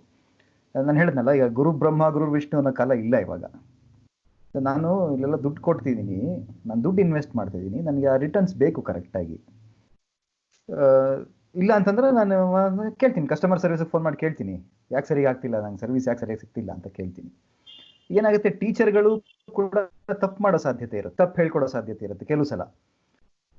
ಅದಕ್ಕೆ ನಾನು ಹೇಗೆ ರಿಯಾಕ್ಟ್ ಮಾಡ್ತೀನಿ ನೆಕ್ಸ್ಟ್? ಅದಕ್ಕೆ ಮೊದಲಾಗಿದ್ದಿದ್ರೆ ಟೀಚರ್ ಹೇಳಿದ್ದೆಲ್ಲ ಸರಿ, ಅವ್ನು ತಪ್ಪು ಹೇಳ್ತಿದ್ರು ಅದು ಸರಿ ಅಂತಿತ್ತು. ಅದನ್ನು ನಾನು ಒಪ್ಪಲ್ಲ. ಈಗ ಪೇರೆಂಟ್ಸ್ ಟೀಚರ್ಗಳು ತಪ್ಪು ಮಾಡಿದ್ರೆ ಅದನ್ನ ಪೇರೆಂಟ್ಸ್ ಅದನ್ನ ಕರೆಕ್ಷನ್ ಮಾಡೋ ಅಧಿಕಾರ ಅವ್ರಿಗಿರುತ್ತೆ. ಪೇರೆಂಟ್ಸ್ಗೆ ಅಂತಲ್ಲ, ಯಾರಿಗೆ ಆಗಲಿ, ಯಾರಿಗೆ ಗೊತ್ತಾಗುತ್ತೋ ಅವ್ರನ್ನ ಕರೆಕ್ಟ್ ಮಾಡೋ ಅಧಿಕಾರ ಅವ್ರಿಗಿದ್ದೇ ಇರುತ್ತೆ. ನೀವು ಅದು ಇನ್ನೊಂದು ಹೇಳಿದ್ರಿ, ವಾಟ್ಸಾಪ್ ಗ್ರೂಪ್ ಮಾಡ್ಕೊಂಡು ಮಾತಾಡ್ತಿರ್ತಾರೆ ಅಂತ. ಇನ್ನೂ ಒಂದು ಆ್ಯಡ್ ಮಾಡ್ತೀನಿ ಅದಕ್ಕೆ. ಏನಾಗುತ್ತೆ, ಒಂದು ಕ್ಲಾಸ್ಗೆ, ಈಗ 7ನೇ ಕ್ಲಾಸ್ ಅಂತ ಇಟ್ಕೊಳ್ಳಿ, ಒಂದು ಸ್ಕೂಲಲ್ಲಿ 7ನೇ ಕ್ಲಾಸ್ ಒಂದು 4ರಿಂದ 5 ಸೆಕ್ಷನ್ ಇರುತ್ತೆ. 4ರಿಂದ 5 ಸೆಕ್ಷನ್ಗೆ ಒಂದು 3-4 ಜನ ಟೀಚರ್ ಹೋಗ್ತಾರೆ, ಅಥವಾ ಒಂದೊಂದು ಸೆಕ್ಷನ್ಗೆ ಒಬ್ಬೊಬ್ರು ಟೀಚರ್ ಇರ್ತಾರೆ ಅಂತ ಇಟ್ಕೊಳ್ಳಿ. ನಾನು ಎ ಸೆಕ್ಷನಲ್ಲಿ ಪಾಠ ಮಾಡ್ತೀನಿ, ಇನ್ನೊಬ್ರು ಬಿ ಸೆಕ್ಷನಲ್ಲಿ ಮಾಡ್ತಾರೆ, ಆ ಥರ ಇರುತ್ತೆ ಒಂದು 5 ಸೆಕ್ಷನ್. ಈಗ ನಾನು ಮಾಡೋ ರೀತಿನೇ ಬೇರೆ ಥರ ಇರುತ್ತೆ, ಪಾಠ ಮಾಡೋ ರೀತಿ ಬೇರೆ ಥರ ಇರುತ್ತೆ, ಇನ್ನೊಂದು 4 ಜನ ಪಾಠ ಮಾಡೋದೇ ಬೇರೆ ಥರ ಇರುತ್ತೆ. ಈಗೇನಾಗುತ್ತೆ, ಈ ಪೇರೆಂಟ್ಸ್ ಎಲ್ಲ ಒಟ್ಟಿಗೆ ಇರ್ತಾರೆ, ಆ ಗ್ರೂಪ್ ಅಂತ ಅಂದ್ಕೊಂಡ್ರೆ, ಓ ನಿಮ್ಮ ಹುಡುಗಂಗೆ ಆ ಥರ ಮಾಡಿಸಿದ್ದಾರೆ, ಇದನ್ನ ಹೇಳೇ ಇಲ್ಲ, ಇದನ್ನ ಕೊಟ್ಟೇ ಇಲ್ಲ, ಅವ್ನಿಗೆ ಹೋಮ್ವರ್ಕ್ ಕೊಟ್ಟಿದ್ದಾರೆ, ಇವನು ಕೊಟ್ಟೇ ಇಲ್ಲ.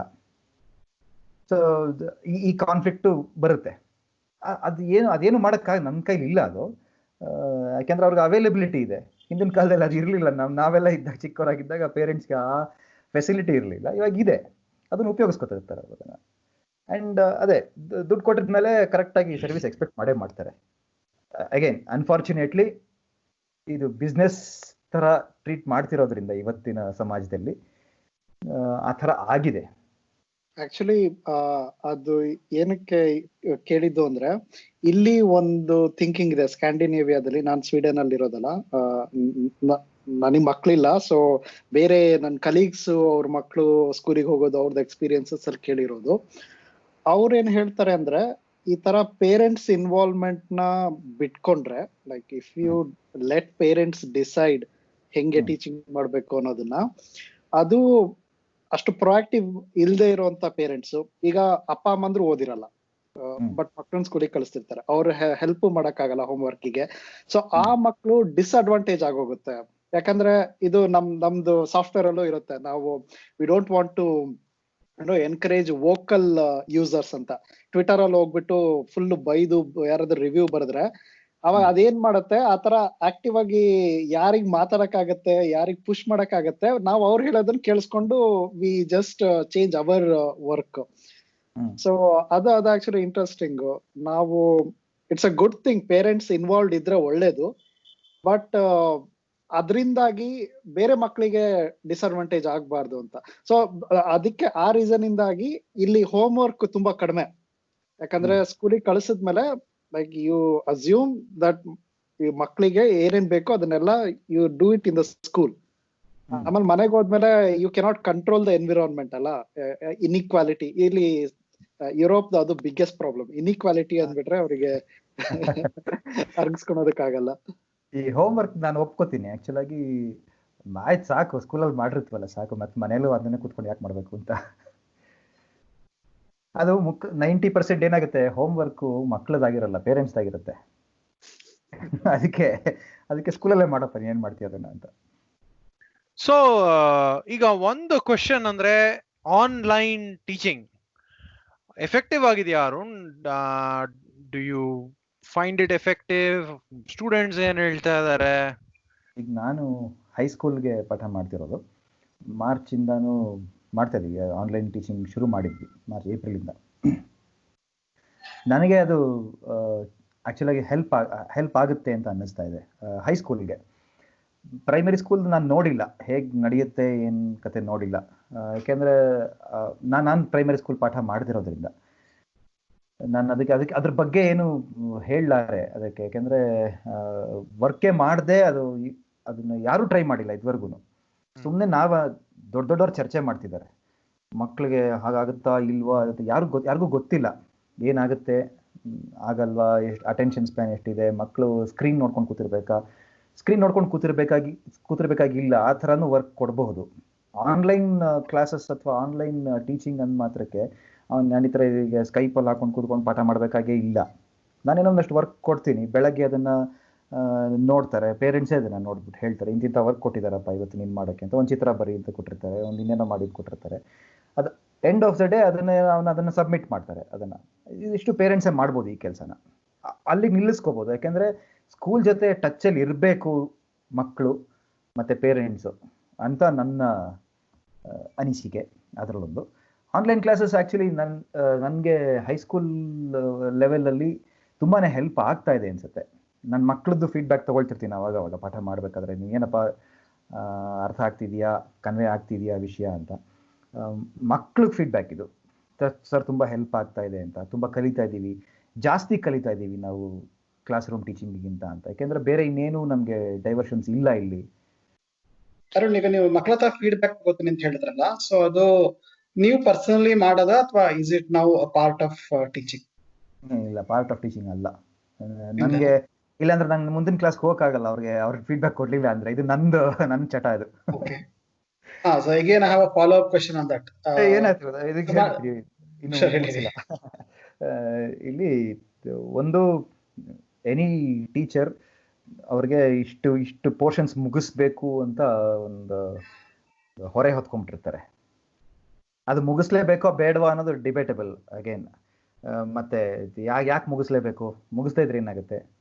ಪರೀಕ್ಷೆನಲ್ಲಿ ಎಷ್ಟು ಹೇಳ್ಕೊಟ್ಟಿರ್ತೀವೋ ಅಷ್ಟೇ ಮಾತ್ರ ಪರೀಕ್ಷೆ ಮಾಡೋ ಹಾಗಿದ್ರೆ ಯಾತಕ್ಕೆ ಏನೋ ಒಂದು ಪುಸ್ತಕ ಕೊಟ್ಬಿಟ್ಟಿದ್ದಾನೆ, ಒಂದು ಪುಸ್ತಕ ಇದೆ, ಎಷ್ಟು ದೊಡ್ಡ ಪುಸ್ತಕ ಇದೆ, ಅಷ್ಟು ಮುಗಿಸ್ಬೇಕು ಅಂತ ಏನು, ಆ ಲೆವೆಲ್ಗೆ ಏನು ಬೇಕು ಅಂತ ನೀವು ಡಿಸೈಡ್ ಮಾಡಿ ಟೀಚರು. ಇದೆಲ್ಲ ಚರ್ಚೆ ಮಾಡ್ಬೋದು.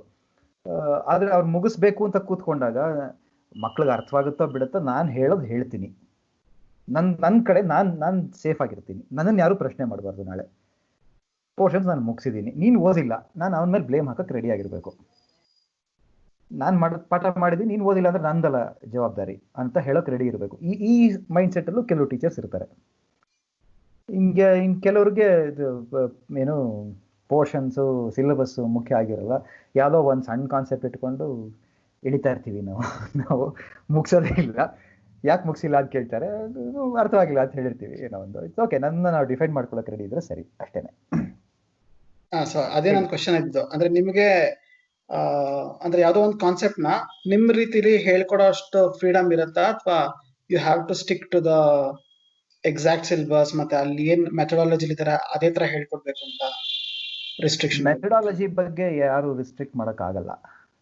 ನಾನು ಹೇಗೆ ಹೇಳ್ಕೊಡ್ತೀನಿ ಅಂತ. ಈಗ ಫಾರ್ ಎಕ್ಸಾಂಪಲ್, ನೀವೆಲ್ಲ ಕಂಪ್ಯೂಟರ್ ಇದರ ಬ್ಯಾಕ್ಗ್ರೌಂಡ್ ಇರೋರಲ್ವಾ. ನಾನು ಲಾಸ್ಟ್ 3 ದಿನದ ಕೆಳಗೆ 10ನೇ ಕ್ಲಾಸ್ ಮಕ್ಕಳಿಗೆ ಇದು ಸೆಲೆಕ್ಷನ್ ಸಾರ್ಟ್ ಪಾಠ ಮಾಡ್ತಿದ್ದೆ. ಸೆಲೆಕ್ಷನ್ ಸಾರ್ಟ್ ನನಗೆ ಫಸ್ಟ್ ಅರ್ಥ ಮಾಡಿಸ್ಬೇಕು ಅಂತಂದರೆ, ಅಲ್ಲಿ ಕೆಲವು ಮಕ್ಕಳಿಗೆ ಮ್ಯಾಥಮೆಟಿಕ್ಸು ಲಾಜಿಕ್ ಎಲ್ಲ ಚೆನ್ನಾಗಿ ಅರ್ಥ ಆಗುತ್ತೆ. ಅದೊಂದು 4 ಜನ ಇರ್ತಾರೆ. ಈ ಮ್ಯಾಥಮೆಟಿಕ್ಸ್ ಎಲ್ಲ ಇಲ್ಲ ಮಿಕ್ಕೋರೆಲ್ಲ ನನ್ನ ಥರದವರೇ. ಮ್ಯಾಥಮೆಟಿಕ್ಸ್ ಅಂದರೆ ಒಂದು ಮೈಲಿ ದೂರ ಓಡೋದರು. ಅದೇ ಯಾವುದಾದ್ರು ಎಲ್ಲ ಜೋಕ್ ಓದಿದ್ದೆ, ಏನೋ ಸಮಾಜಕ್ಕೆ ಹೆದರಿ ಆತ್ಮಹತ್ಯೆ ಮಾಡ್ಕೊಂಡ್ರು, ಸಮಾಜಕ್ಕೆ ಹೆದರಿದ್ರೆ ಏನು ಗಣಿತಕ್ಕೆ ಇನ್ನೇಂಗಪ್ಪ ಅಂತ. ಆ ಥರ ನಾವು ಗಣಿತ ಅಂದರೆ. ನನಗೇನೋ ನೋಡ್ತಿದ್ದಾಗ ಯಾವುದೋ ವಿಡಿಯೋ ಸಿಕ್ತು. ಡ್ಯಾನ್ಸ್ ಮುಖಾಂತರ ಅವರು ಸಾರ್ಟಿಂಗ್ ಅಲ್ಗಾರಿದಮ್ಸ್ನೆಲ್ಲ ಡೆಮಾನ್ಸ್ಟ್ರೇಟ್ ಮಾಡಿದ್ರು. ಚೆನ್ನಾಗಿತ್ತದು. ಅದು ಡ್ಯಾನ್ಸ್ ವಿಡಿಯೋ ತೋರಿಸ್ದೆ ಮಕ್ಕಳಿಗೆ. ನನಗೆ ಅದು ಆಪ್ಷನ್, ನನಗೆ ಆನ್ಲೈನ್ ಕ್ಲಾಸ್ ಮಾಡುವಾಗ ಅದು ನನಗೆ ಈಸಿ. ಅದು ನಾನು ಸ್ಕ್ರೀನ್ ಶೇರ್ ಮಾಡೋದು ಅಥವಾ ಯಾವುದೋ ಒಂದು ಲಿಂಕ್ ಶೇರ್ ಮಾಡೋದಾಗ್ಲಿ ನನಗೆ ಈಸಿಯಾಗಿ ಸಿಗುತ್ತೆ. ಫಾಲೋ ಅಪ್ ಮಾಡೋದು ಈಸಿ ಇರುತ್ತೆ. ಅದರಲ್ಲಿ ಈ ಥರ ಈ ಸ್ವಲ್ಪ ಈ ಆರ್ಟಿಸ್ಟಿಕ್ ಮೈಂಡ್ ಇರೋರಿಗೆ ಸ್ವಲ್ಪ ಬೇಗ ಅರ್ಥ ಆಗುತ್ತೆ. ನಂದು ಇಂಟೆನ್ಷನ್ ಆಯಿತು, ಕ್ಲಿಯರ್ ಆಯಿತು. ಸೊ ಈಗ ನೀವು ಮಾರ್ಚ್ ಇಂದ ಆನ್ಲೈನ್ ಟೀಚಿಂಗ್ ಮಾಡ್ತಿದೀನಿ ಅಂದ್ರಲ್ಲ, ಏನ್ ಟೂಲ್ಸ್ ಯೂಸ್ ಮಾಡ್ತಿದ್ರ? ನೀವೇನ್ ಯೂಸ್ ಮಾಡ್ತಿದ್ರ? ಆಕ್ಚುಲಿ ಟೆಕ್ನಾಲಜಿ ಟೂಲ್ಸ್, ಆಮೇಲೆ ಪ್ರಾಸೆಸ್ ಹೆಂಗೆ ಡಿಫ್ರೆನ್ಸ್ ಇದೆ? ಅಂದ್ರೆ ಇವಾಗ ಸ್ಕೂಲ್ ತರನೇ ನೀವು ಇಂಥ ಟೈಮಿಗೆ ಎಲ್ಲಾರು ಲಾಗಿನ್ ಆಗ್ಬೇಕು ಅಂತ ಮಾಡ್ತಿದ್ದೀರಾ? ಅಟೆಂಡೆನ್ಸ್ ತಗೊಳೋದು ಆ ತರದ್ ಮಾಡ್ತಿದ್ದೀರಾ? ಆಮೇಲೆ ಬೇರೆ ನಿಮಗ್ ಗೊತ್ತಿರೋ ಹಂಗೆ ಟೀಚರ್ಸ್ ಎಲ್ಲ ಒಂದೇ ಸಿಸ್ಟಮ್ ಫಾಲೋ ಮಾಡ್ತೀರಾ? ಇದು ಸ್ಕೂಲ್ ಪಾಲಿಸಿ ಮೇಲೆ ಡಿಪೆಂಡ್ ಆಗುತ್ತೆ. ಒಂದೊಂದು ಸ್ಕೂಲ್ ಒಂದೊಂದು ಪಾಲಿಸಿ ಇಟ್ಕೊಂಡಿರ್ತಾರೆ. ಈಗ ನಾನು ಇರೋ ಸ್ಕೂಲಲ್ಲಿ ನಾವು ಗೂಗಲ್ ಸೀಟ್ ಸೈನ್ ಅಪ್ ಆಗಿದ್ದಾರೆ. ಸೊ ನನಗೆ ಗೂಗಲ್ ಮೀಟಲ್ಲಿ ಮತ್ತು ಗೂಗಲ್ ಕ್ಲಾಸ್ ರೂಮ್ ಅಂತ ಅವರದ್ದೇ ಒಂದು ಸಾಫ್ಟ್ವೇರ್ ಇದೆ, ಅದನ್ನು ಯೂಸ್ ಮಾಡ್ತಿದ್ದೀವಿ. ಈ ಗೂಗಲ್ ಮೀಟಲ್ಲಿ ಅಪ್ ಟು 250 ಮೆಂಬರ್ಸ್ ಏನೋ ಅದು ಸಪೋರ್ಟ್ ಮಾಡುತ್ತೆ. ಈಗ 10th ಸ್ಟ್ಯಾಂಡರ್ಡ್ದೆಲ್ಲ ಒಂದು ಕ್ಲಾಸು, 10th ಸ್ಟ್ಯಾಂಡರ್ಡ್ಗೆ ಒಬ್ಬರು ಟೀಚರು. ಇದಕ್ಕೆ ಮುಂಚೆ ಆ ಸ್ಟೂಡೆಂಟ್ಸ್ಗೆ, ಪೇರೆಂಟ್ಸ್ಗೆ, ಟೀಚರ್ಸ್ಗೆ ಎಲ್ಲರಿಗೂ ಒಂದು ಟ್ರೈನಿಂಗ್ ಸೆಷನ್ನು, ಹೇಗೆ ಯೂಸ್ ಮಾಡಬೇಕು ಗೂಗಲ್ ಮೀಟ್ನ, ಹೇಗೆ ಯೂಸ್ ಮಾಡಬೇಕು ಕ್ಲಾಸ್ ರೂಮ್ ಇದನ್ನು ಅಂತ ಒಂದು ಟ್ರೈನಿಂಗ್ ಸೆಷನ್ ನಮ್ಮ ಟೆಕ್ನಿಕಲ್ ಟೀಮ್, ನಮ್ಮ ಸ್ಕೂಲ್ ಹೆಡ್ಡಿಂದನೇ ಅದು ಮಾಡಿದ್ರು. ಅದಾದಮೇಲೆ ಆಯಿತು, ಸ್ಟಾರ್ಟಿಂಗಲ್ಲಿ ಎಲ್ರಿಗೂ ಕಷ್ಟ ಆಯಿತು. ನಮಗೆ ಗೊತ್ತಾಗಲ್ಲ ಸ್ಕ್ರೀನ್ ಎಲ್ಲಿ ಪ್ರೆಸೆಂಟ್ ಮಾಡಬೇಕು ಅಂತ, ಮತ್ತು ವಿಡಿಯೋ ಆಫ್ ಮಾಡಿರಬೇಕು, ಮೈಕ್ ಮ್ಯೂಟ್ ಆಗಿರಬೇಕು, ಎಲ್ಲರೂ ಮಾತಾಡ್ತಿದ್ರೆ ಕಷ್ಟ ಆಗುತ್ತೆ. ಇದೆಲ್ಲ ಇನಿಷಿಯಲಿ ಸ್ವಲ್ಪ ಕಷ್ಟ ಆಯಿತು.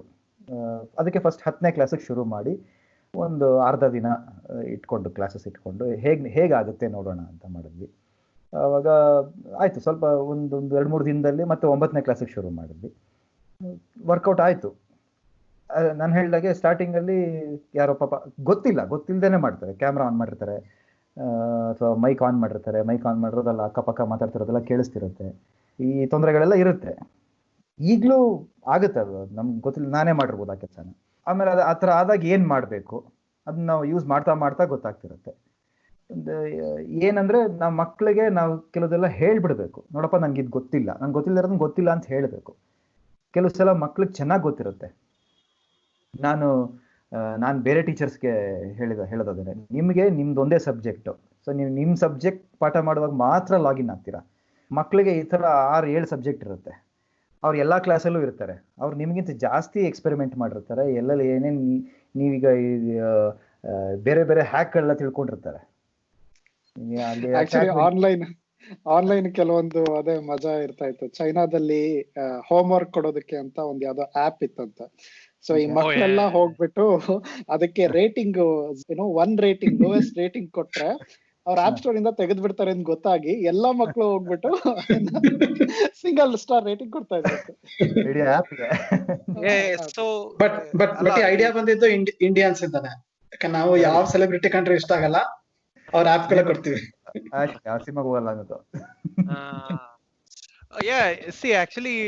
It's pretty interesting. ಕೆಲವು ಸ್ಕೂಲ್ಸ್ ಫುಲ್ ರೂಲ್ಸ್ ಎಲ್ಲ ಹಾಕಿದ್ದಾರೆ. ಅಂದ್ರೆ ಯೂನಿಫಾರ್ಮ್ ಹಾಕೊಂಡು ಕೂತ್ಕೋಬೇಕು, ಯಾವಾಗ್ಲೂ ವಿಡಿಯೋ ಆನ್ ಆಗಿರ್ಬೇಕು, then you can't have pseudo names, ಆ ತರ ಎಲ್ಲ ನೇಮ್ಸ್ ಚೇಂಜ್ ಮಾಡಂಗಿಲ್ಲ. ಈ ತರ ತುಂಬಾ regulations. I think it's very interesting as a part of learning. So just switching gears, ನಿಮ್ಗೆ students, do you feel over the last 12 years or so ಸ್ಟೂಡೆಂಟ್ಸ್ಗೆ ಸಿಕ್ಕಾಪಟ್ಟೆ ಕ್ಲಾರಿಟಿ ಇದೆ ಅಂತ ಅನ್ನಿಸ್ತಾ ಇದೆಯಾ, ಅಥವಾ ಏನ್ ಆಗ್ಬೇಕು ಅವ್ರು ದೊಡ್ಡವರಾದ್ಮೇಲೆ ಅಂತ, ಸೊ ಅದ್ರ ಪ್ರಿಪರೇಷನ್ಸ್ ಜಾಸ್ತಿ ಇದೆಯಾ, ಅಥವಾ ಕ್ಲಾರಿಟಿ ಇದೆ ಅಂತ ಅನ್ಸುತ್ತಾ ಅವ್ರಿಗೆ? ಹೆಂಗೆ, how do you work this out? ಅನ್ಸಲ್ಲ, ಕ್ಲಾರಿಟಿ ಇದೆ ಅಂತ ಅನ್ಸಲ್ಲ.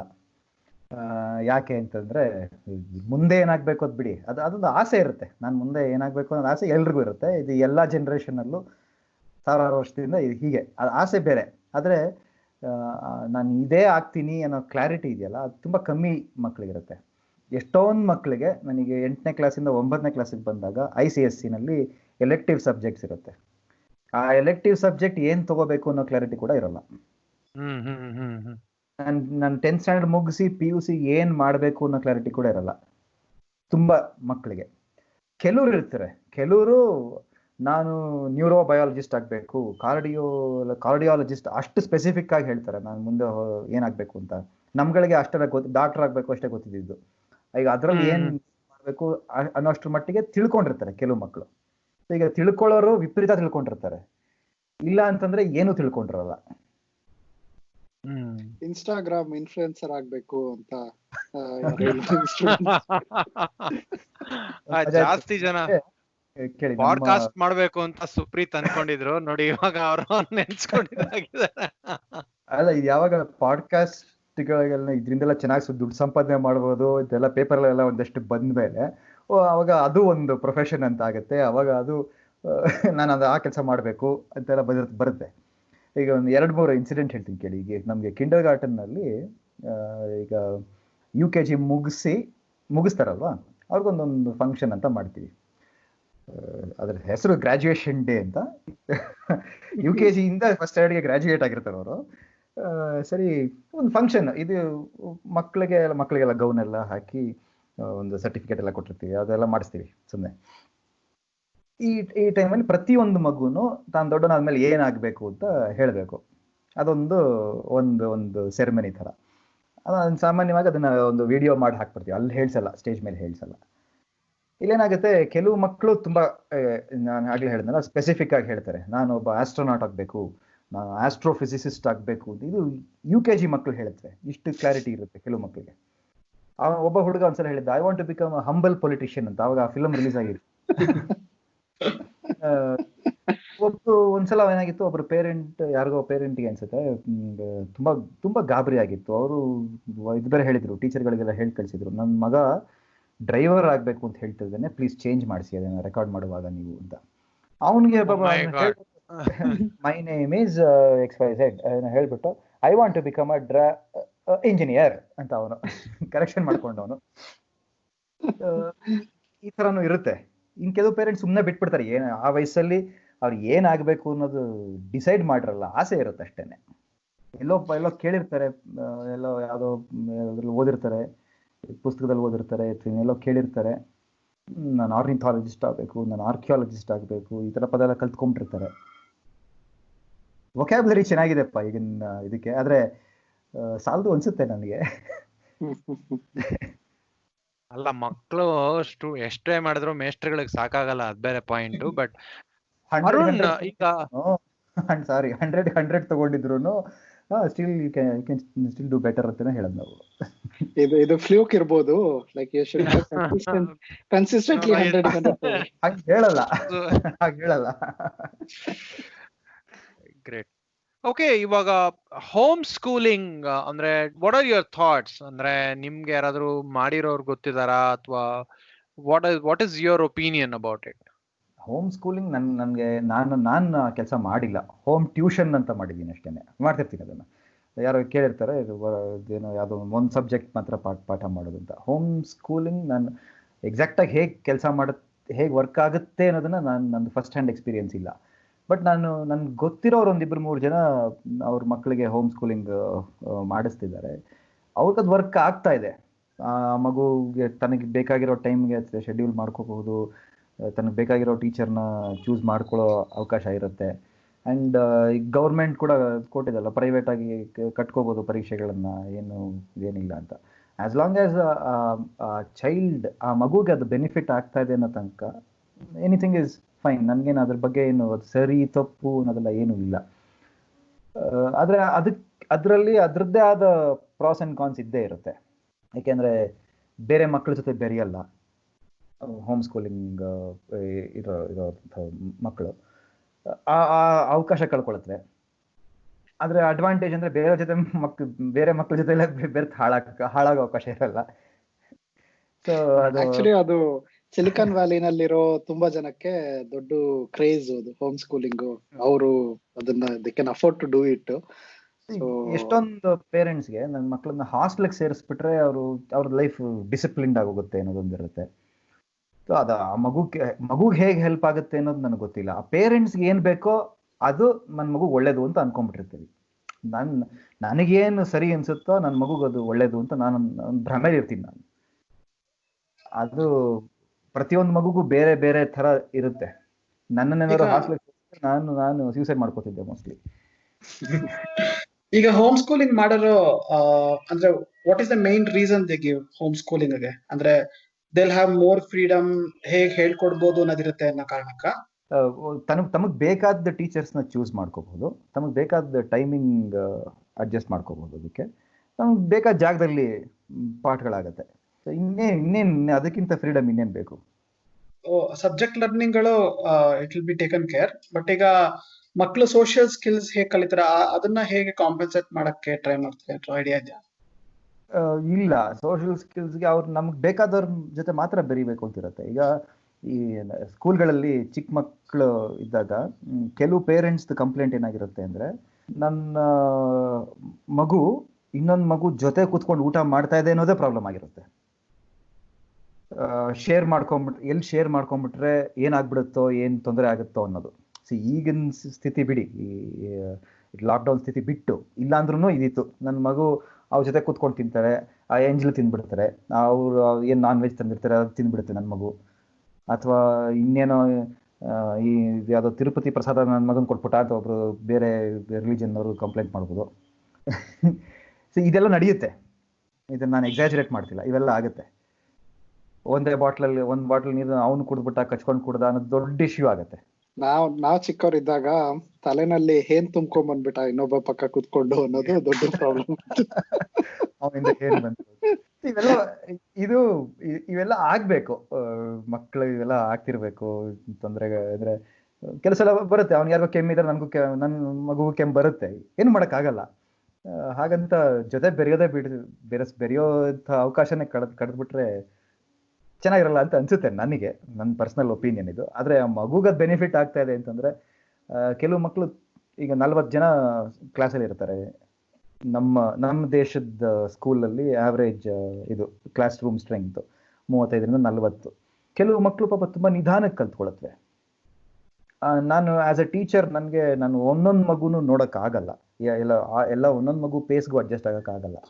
ನಾನೊಂದು ಆವ್ರೇಜ್ ಇಟ್ಕೊಳ್ತೀನಿ, ಸ್ಪೀಡ್ ಇಟ್ಕೊಂಡಿರ್ತೀನಿ. ಆದರೆ ಅದಕ್ಕೂ ಮೀರಿ ಸ್ಲೋ ಲರ್ನಿಂಗ್ ಮಕ್ಕಳಿರ್ತವೆ.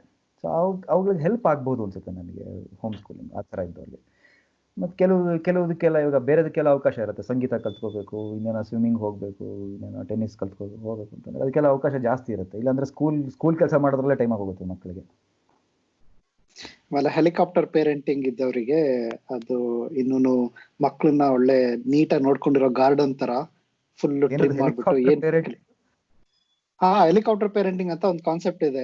ಮಕ್ಕಳನ್ನ ಒಂದ್ ಕಡೆಯಿಂದ ಇನ್ನೊಂದ್ ಕಡೆಗೆ ಕರ್ಕೊಂಡು ಹೋಗ್ತಾರಲ್ಲ, ಸ್ಕೂಲ್ ಮುಗೀತು, ಓಕೆ ನೆಕ್ಸ್ಟ್ ಬಾ ಇಲ್ಲಿ ಡ್ರೆಸ್ ಚೇಂಜ್ ಮಾಡು, ಮ್ಯೂಸಿಕ್ ಕ್ಲಾಸಿಗೆ ಹೋಗು, ಆಮೇಲೆ ಬಾ ಸ್ವಿಮ್ಮಿಂಗ್ ಕ್ಲಾಸಿಗೆ ಹೋಗು, ಆಮೇಲೆ ಫುಟ್ಬಾಲ್ ಕ್ಲಾಸಿಗೆ ಹೋಗು, ಈ ತರ ಅವ್ರು ಮಾಡ್ತಿರ್ತಾರಲ್ಲ, ಅದು ಹೆಲಿಕಾಪ್ಟರ್ ಪೇರೆಂಟಿಂಗ್. ಅಂದ್ರೆ ಅವ್ರ ಮಕ್ಳಿಗೆ 1 ನಿಮಿಷ ಫ್ರೀ ಟೈಮ್ ಕೊಡಲ್ಲ, ಎಲ್ಲ ಇಡೀ ದಿನ ಪ್ಲಾನ್ ಮಾಡಿ ಪೇರೆಂಟ್ಸ್ ಹಿಂಗ್ ಮಾಡ್ಬೇಕು ಅಂತ ಒಳ್ಳೆ ಗಾರ್ಡನ್ ನಲ್ಲಿ ನೀಟಾಗಿ ಕಟ್ ಮಾಡಿ ಒಂದೇ ಲೆವೆಲ್ಗೆ ಮಾಡಿರ್ತಾರಲ್ಲ, ಮಕ್ಳು ತಾವಾಗಿ ಬೆಳಿಬೇಕು, ಅವ್ರದ್ದು ಏನೇನ್ ನ್ಯಾಚುರಲ್ ಇದಿದೆ. ನಾವು like the most creative time ಕುತ್ಕೊಂಡು ಬೀದಿನಲ್ಲಿ ಕಡ್ಡಿ ಹಿಡ್ಕೊಂಡು ಮಣ್ಣು ಕೆತ್ತಾ ಇರ್ತಾರಲ್ಲ ಮಕ್ಳು, ಆ ತರ ನೋಡೋದೇ ಇಲ್ಲ ಅನ್ಸುತ್ತೆ ಯಾವ ಜನರೇಷನ್ ಮಕ್ಳು. Everybody will be busy. ಹೌದು. ಆದ್ರೆ ಈಗ ನೀವದ್ ಮಾಡ್ತಿದ್ರಲ್ಲಪ್ಪ, ಏನು ಬೀದಿನಲ್ಲಿ ಕಡ್ಡಿ ಹಿಡ್ಕೊಂಡು ಕೆತ್ತಕ್ಕೆ ಮಾಡ್ತಿದ್ರು ಅಂದ್ರಲ್ಲ, ನಿಮ್ಮ ಪೇರೆಂಟ್ಸ್ ಅದನ್ನ ಅಪ್ರಿಶಿಯೇಟ್ ಮಾಡ್ತಿರ್ಲಿಲ್ಲ ಅಥವಾ ಈಗ ಇದು ಏನಂದ್ರೆ ಈ ತುಂಬಾ ಜನ ಏನ್ ಕಂಪ್ಲೇಂಟ್ ಮಾಡ್ತಾರೆ ಗೊತ್ತಾ, ನಮ್ಮ ಜನರೇಷನ್ನವರು ಈಗಿನ ಮಕ್ಕಳು ಆಚೆ ಹೋಗಿ ಆಟ ಆಡೋದೇ ಇಲ್ಲ, ಬರೀ ಕಂಪ್ಯೂಟರ್ ಗೇಮ್ಸ್ ಆಡ್ಕೊಂಡು ಕೂತಿರ್ತಾರೆ ಅಂತ. ಅದಕ್ಕೆ ನಮ್ಗಳಿಗೆಲ್ಲ ನಮ್ಮ ಪೇರೆಂಟ್ಸು 3 ಹೊತ್ತು ಬೀದಿ ಸುತ್ತಾ ಇರ್ತೀಯ, ಆಟ ಆಡ್ಕೊಂಡಿರ್ತೀಯ, ಕೂತ್ಕೊಂಡು ಸ್ವಲ್ಪ ಓದು ಅನ್ನೋರು. ಅವ್ರ ಪೇರೆಂಟ್ಸು ನಮ್ಮ ಟೀಚರ್ಗಳು ನಮ್ಗೆ ಬೈದಿದ್ದು ನಂಗೆ ನೆನಪಿದೆ, ನೀವು ಕಾದಂಬರಿಗಳೇ ಓದಲ್ಲ ಅಂತ ನನ್ನ ಕನ್ನಡ ಟೀಚರ್ ನಂಗೆ ಬೈದಿದ್ದಾರೆ. ಹೇಗೆ ಅವ್ರ ಪೇರೆಂಟ್ಸ್ ಅವ್ರ ಟೀಚರ್ಗಳು ಕಾದಂಬರಿ ಓದೋದ್ರೆ ಬೈಯೋರು, ಪುಸ್ತಕ ಟೆಕ್ಸ್ಟ್ ಓದಲ್ಲ. ಬಹುಶಃ ಈಗಿನ ಮಕ್ಕಳು ಅವ್ರ ನೆಕ್ಸ್ಟ್ ಜನರೇಷನ್ ಅವ್ರಿಗೆ ಅದೇ ತರ ಹೇಳ್ತಾರೆ ಅನ್ಸುತ್ತೆ. ನಾವೆಲ್ಲ ಕಂಪ್ಯೂಟರ್ ಗೇಮ್ಸ್ ಆಡ್ತಾ ಕೂತಿದ್ವಿ, ಇವ್ರುಗಳು ಏನು ಗೊತ್ತೇ ಇಲ್ಲ, ಸುಮ್ಮನೆ ಏನೇನು ಪುಸ್ತಕ ಅವಾಗೇನೋ ಚೇಂಜ್ ಆಗಿರುತ್ತೆ, ಅದನ್ನ ಅವ್ರು ದೂಷಿಸ್ತಾರೆ. ಇಲ್ಲ, ಆಕ್ಚುಲಿ ಆಲ್ರೆಡಿ ಆಗಿದೆ. ಈಗ ನನ್ನ ಕಲೀಗ್ ಒಬ್ರು ಇದು ಪ್ಲೇ ಸ್ಟೇಷನ್ ತಗೊಂಡೋಗಿ ಕೊಡ್ತೀನಿ ಮಕ್ಳಿಗೆ ಅಂತ. ಯಾಕೆ ಅಂದ್ರೆ ಆಕ್ಟಿವ್ ಆಗಿ ಇರ್ತಾರೆ ಅವರು, ಲೈಕ್ ಆಕ್ಟಿವ್ ಗೇಮ್ ಆಡಿದ್ರೆ ಇದಿರುತ್ತೆ, ಇಲ್ಲಾಂದ್ರೆ ಸುಮ್ನೆ ಯೂಟ್ಯೂಬ್ ಅಲ್ಲಿ ಪ್ಯಾಸಿವ್ ಆಗಿ ಎಂಟರ್ಟೈನ್ಮೆಂಟ್ ನೋಡ್ಕೊತಾ ಕುತ್ಕೊಳ್ತಾರೆ ಅಂತ. ಅದು ಡಿಫ್ರೆನ್ಸ್. ಈಗ ಹೊರಗಡೆ ಹೋಗಿ ಆಟ ಆಡೋದು ಅಲ್ಲ, ಗೇಮಿಂಗ್ ಮಾಡಿದ್ರೆ that is like active form of entertainment. ಇವ್ರಿಗೆ ಅದು ಪಾಸಿಟಿವ್ ಆಗಿ ತಗೊಂಡಿದ್ರು ಆತರ. See, also in a way parenting is so much more related to ಇದರಿಂದ ಮುಂದೆ ಮಗ ದುಡ್ಡು ಮಾಡಕ್ಕಾಗತ್ತಾ, ಆ ಲೆಕ್ಕ ತುಂಬಾ ಇರುತ್ತೆ ಪೇರೆಂಟ್ಸಿಗೆ, ವೆದರ್ ಕಾನ್ಶಿಯಸ್ಲಿ ಆರ್ ಸಬ್ ಕಾನ್ಶಿಯಸ್ಲಿ. IPL ಇರ್ಲಿಲ್ಲ ಅಂದ್ರೆ, ಅಥವಾ ಸಚಿನ್ ತೆಂಡೂಲ್ಕರ್ ಅಥವಾ ರಾಹುಲ್ ದ್ರಾವಿಡ್ ಅವರೆಲ್ಲ ಅಷ್ಟೊಂದು ಅಸ್ಟ್ರಾನಾಮಿಕಲ್ ದುಡ್ಡು ಮಾಡ್ತಿರ್ಲಿಲ್ಲ ಅಂದ್ರೆ, ಯಾವ ಪೇರೆಂಟು ಕ್ರಿಕೆಟ್ ಕಿಟ್ ಎತ್ಕೊಂಡು ಬೆಳಗ್ಗೆ ಸಾಯಂಕಾಲ ರೌಂಡ್ ಹೊಡಿತಾ ಇರ್ಲಿಲ್ಲ ಅನ್ಸುತ್ತೆ. I am saying that there has been a shift, and andre whichever is seen as a possible source of revenue, I think parents land up giving attention to that particular part. At least that's my experience when I speak to people. ಒಂದು 10 ವರ್ಷದ ಕೆಳಗೆ ಆಕ್ಚುಲಾಗಿ ಒಬ್ರು parent ನನ್ನ ಹತ್ರ ಆ parent teachers meeting ದಿನ ಬಂದು, sir ನನ್ನ ಮಗಳು ಕೆಮಿಕಲ್ ಇಂಜಿನಿಯರಿಂಗ್ ಮಾಡಬೇಕು ಅಂತಿದ್ದಾಳೆ. ವಾವ್ ಅಂದ್ಬಿಟ್ಟೆ ನಾನು. ಅದಕ್ಕೆ ಅವ್ರು ತುಂಬ ಬೇಜಾರಾಗೋಯ್ತು ಪೇರೆಂಟ್ಗೆ, ಏನು ಸರ್ ಹಿಂಗಂತಿದ್ದೀರಾ ನೀವು ಅಂತ. ಇಲ್ಲ, ಕೆಮಿಕಲ್ ಇಂಜಿನಿಯರಿಂಗ್ ಅಂತ ಒಂದು ಫೀಲ್ಡ್ ಇದೆ ಅನ್ನೋದೇ ಎಷ್ಟೊಂದು ಜನಕ್ಕೆ ಗೊತ್ತಿಲ್ಲ, ಅದು ಓದಬೇಕು ಅಂತ ನಿಮ್ಮ ಮಗಳು ಆಸೆ ಪಟ್ಟಿದ್ದಾಳೆ ಅಂತಂದರೆ ಸೂಪರ್ ಅದು ಅಂತಂದೆ ನಾನು. ಸರ್ ಅದಕ್ಕೆ ಸ್ಕೋಪ್ ಇದೆಯಾ ಅಂತಂದ್ರೆ, ಸ್ಕೋಪ್ ಅಂದರೆ ಏನು? ಅಲ್ಲ, ನಮ್ಮ ಮನೆಯಲ್ಲೆಲ್ಲ ಇವರುಗಳೆಲ್ಲ ಸಾಫ್ಟ್ವೇರ್ ಇಂಜಿನಿಯರ್ಗಳಾಗಿದ್ದಾರೆ, ಇವಳು ನೋಡಿದ್ರೆ ಕೆಮಿಕಲ್ ಇಂಜಿನಿಯರಿಂಗ್ ಓದಬೇಕು ಅಂತ. ಅವಳಿಂದ 9ನೇ ಕ್ಲಾಸಲ್ಲಿದ್ದಾಳೆ. ಸೊ ಅವಳಿಗೆ ಇನ್ನು ಕೆಮಿಕಲ್ ಇಂಜಿನಿಯರಿಂಗ್ ಓದಬೇಕು ಅನ್ನೋ ಆಸೆ ಇದೆ. ಸೊ ಅದನ್ನೇ ಅವಳೇನಾದರೂ ಮುಂದುವರ್ಸ್ಕೊಂಡು ಹೋದರೆ ಅದ್ರಲ್ಲಿ ಅವಳು ಡೆಫಿನೆಟ್ಲಿ ಅವಳಿಗೆ ಅದರಲ್ಲಿ ಗೆಲುವು ಇದ್ದೇ ಇರುತ್ತೆ. ಇದು ನಾನು ಅವ್ರಿಗೆ ಹೇಳೋದು ಬಹಳ ಕಷ್ಟ ಆಯ್ತು, ಆ ಪೇರೆಂಟಿಗೆ ಅದನ್ನ ಕನ್ವೆ ಮಾಡೋದು ತುಂಬಾ ಕಷ್ಟ ಆಯ್ತು. ನನ್ನನ್ನು ವಿಲನ್ ತರ ನೋಡೋದು, ಏನ್ ಹಿಂಗೆ ಅದಕ್ಕೆಲ್ಲ ಸಪೋರ್ಟ್ ಮಾಡ್ತಾನೆ ನೀನು ಅಂತ. ಸಾಫ್ಟ್ವೇರ್ ಇಂಜಿನಿಯರ್ ಆದ್ರೆ ಚೆನ್ನಾಗಿ ದುಡ್ಡು ಮಾಡ್ಕೋತಾರೆ ಅನ್ನೋದು ಅವ್ರ ತಲೆನಲ್ಲಿ. ಅದಕ್ಕೆ ಸಾಫ್ಟ್ವೇರ್ ಇಂಜಿನಿಯರ್ಗಳು ಉತ್ತರ ಕೊಡಬೇಕು ಎಷ್ಟು ದುಡ್ಡು ಮಾಡ್ಕೋತಾರೆ ಅಂತ. ಕೆಮಿಕಲ್ ಇಂಜಿನಿಯರ್ಗಿಂತ ಜಾಸ್ತಿ ದುಡ್ಡು ಮಾಡ್ತಾರೆ ಅಂತ. ದುಡ್ಡು ಜಾಸ್ತಿ ಮಾಡಿದವರು ಸಕ್ಸಸ್ಫುಲ್ ಅಂತ ಇದು ಒಂದು ಏನು ಅಸಂಪ್ಷನ್ ಅಲ್ವಾ ಇದೂನು. ಏನ್ ಪ್ರಯೋಜನ, ಏನ್ ಮಾಡಿದ್ರೆ ಏನ್ ಪ್ರಯೋಜನ, 4 ಕಾಸು ಸಂಪಾದನೆ ಮಾಡಿಲ್ಲ ಅಂತಾರೆ. ಸಾಫ್ಟ್ವೇರ್ ಇಂದಕ್ಕೆ ಅದೊಂದು ನಾನು ಇಂಜಿನಿಯರಿಂಗ್ ಮಾಡುವಾಗ ಇದ್ದಿದ್ದು, ಯಾರು ಬೇಕಾದ್ರೂ ಸಾಫ್ಟ್ವೇರ್ ಇಂಜಿನಿಯರ್ ಆಗ್ಬೋದು. ಯಾಕೆ ಇಂಜಿನಿಯರಿಂಗ್ ಫಸ್ಟ್ ಮುಗಿಸ್ಕೊಂಡು ಯಾವ್ದಾದ್ರು ಫೀಲ್ಡ್ ಅಲ್ಲಿ, ಆಮೇಲೆ ಸಾಫ್ಟ್ವೇರ್ ಇಂಜಿನಿಯರ್ ಯಾರು ಬೇಕಾದ್ರೂ ಆಗ್ಬೋದು. ಆಕ್ಚುಲಿ ನನಗೆ ಎಷ್ಟೊಂದ್ ಜನ ಎಲೆಕ್ಟ್ರಾನಿಕ್ಸ್ ಓದಿ, ಯಾಕಂದ್ರೆ ಎಲೆಕ್ಟ್ರಾನಿಕ್ಸ್ ಓದ್ಬಿಟ್ಟು ಇಂಜಿನಿಯರಿಂಗ್ ಮಾಡೋ ಹಂಗೆ ಪಕ್ಕ ಪಕ್ಕದಲ್ಲಿ ಕಂಪ್ಯೂಟರ್ ಕಲ್ತ್ಕೊಂಡ್ಬಿಡ್ಬೋದು ಅಂತ. ಆಪ್ಟೆಕ್ NIIT ಕಲ್ತ್ಕೊಂಡ್ಬಿಡಿದ್ದೆ.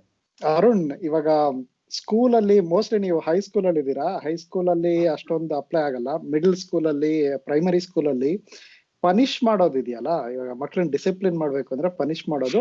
ಸೊ ಅದೇ ನಾನು ಸ್ಕೂಲಲ್ಲಿ ಇದ್ದಾಗ ಅದು ಆಲ್ರೆಡಿ ಶುರು ಆಗಿತ್ತು ಕಾನ್ಫ್ಲಿಕ್ಟ್. ಏನು ಅಂದ್ರೆ ನಮ್ಮ ಟೀಚರ್ಗಳೆಲ್ಲರೂ ನಮ್ಮ ಸ್ಕೂಲ್ ಶುರು ಮಾಡಿದವರು, ಅವ್ರ ಹೆಡ್ ಮಾಸ್ಟರ್ ಅವರಿಗೆ ಎಷ್ಟು ರೂಲರ್ ಇಟ್ಕೊಂಡಿದ್ರು, ಇಷ್ಟು ದಪ್ಪನೊಂದು ರೂಲರ್. ಅದು ಎಲ್ಲ ಬೇರೆ ಟೀಚರ್ ರೂಲರ್ಗಳಿಗಿಂತ ದೊಡ್ಡ ರೂಲರ್ ಅದು. ಸೊ ಅಲ್ಲಿ ಹೈರಾರ್ಕಿ ಇತ್ತು. ನೀನ್ ಟೀಚರ್ ಫಸ್ಟ್ ಕ್ಲಾಸ್ ಅಲ್ಲಿ ಹೊಡಿತಾರೆ, ಅದು ಕೇಳಲಿಲ್ಲ ಅಂತಂದ್ರೆ ಅಲ್ಲಿ ದೊಡ್ಡ ರೂಲರ್ ಇರೋ ಹೆಡ್ ಮಾಸ್ಟರ್ ಹತ್ರ ಕಳಿಸ್ತಾ ಇರ್ತಿದ್ರು. ಆಮೇಲೆ ಏನಾಗೋಯ್ತು, ಯಾರೋ ಎಜುಕೇಶನ್ ಮಿನಿಸ್ಟರ್ ಬಂದಿದ್ದವರು ಏನೋ ಪಾಲಿಸಿ ಚೇಂಜ್ ಮಾಡಿದ್ರು, ಈ ತರ ಮಕ್ಳಿಗೆ ಹೊಡಿಬಾರ್ದು, ಏನು ಹೊಡಿಬಾರ್ದು ಅನ್ನೋದು ದಟ್ಸ್ ಅ ಇಂಟೆನ್ಷನ್, ಕೋಲ್ ಇಟ್ಕೋಬಾರ್ದು ಅಂತ ಕ್ಲಾಸ್ ರೂಮ್ ಅಲ್ಲಿ.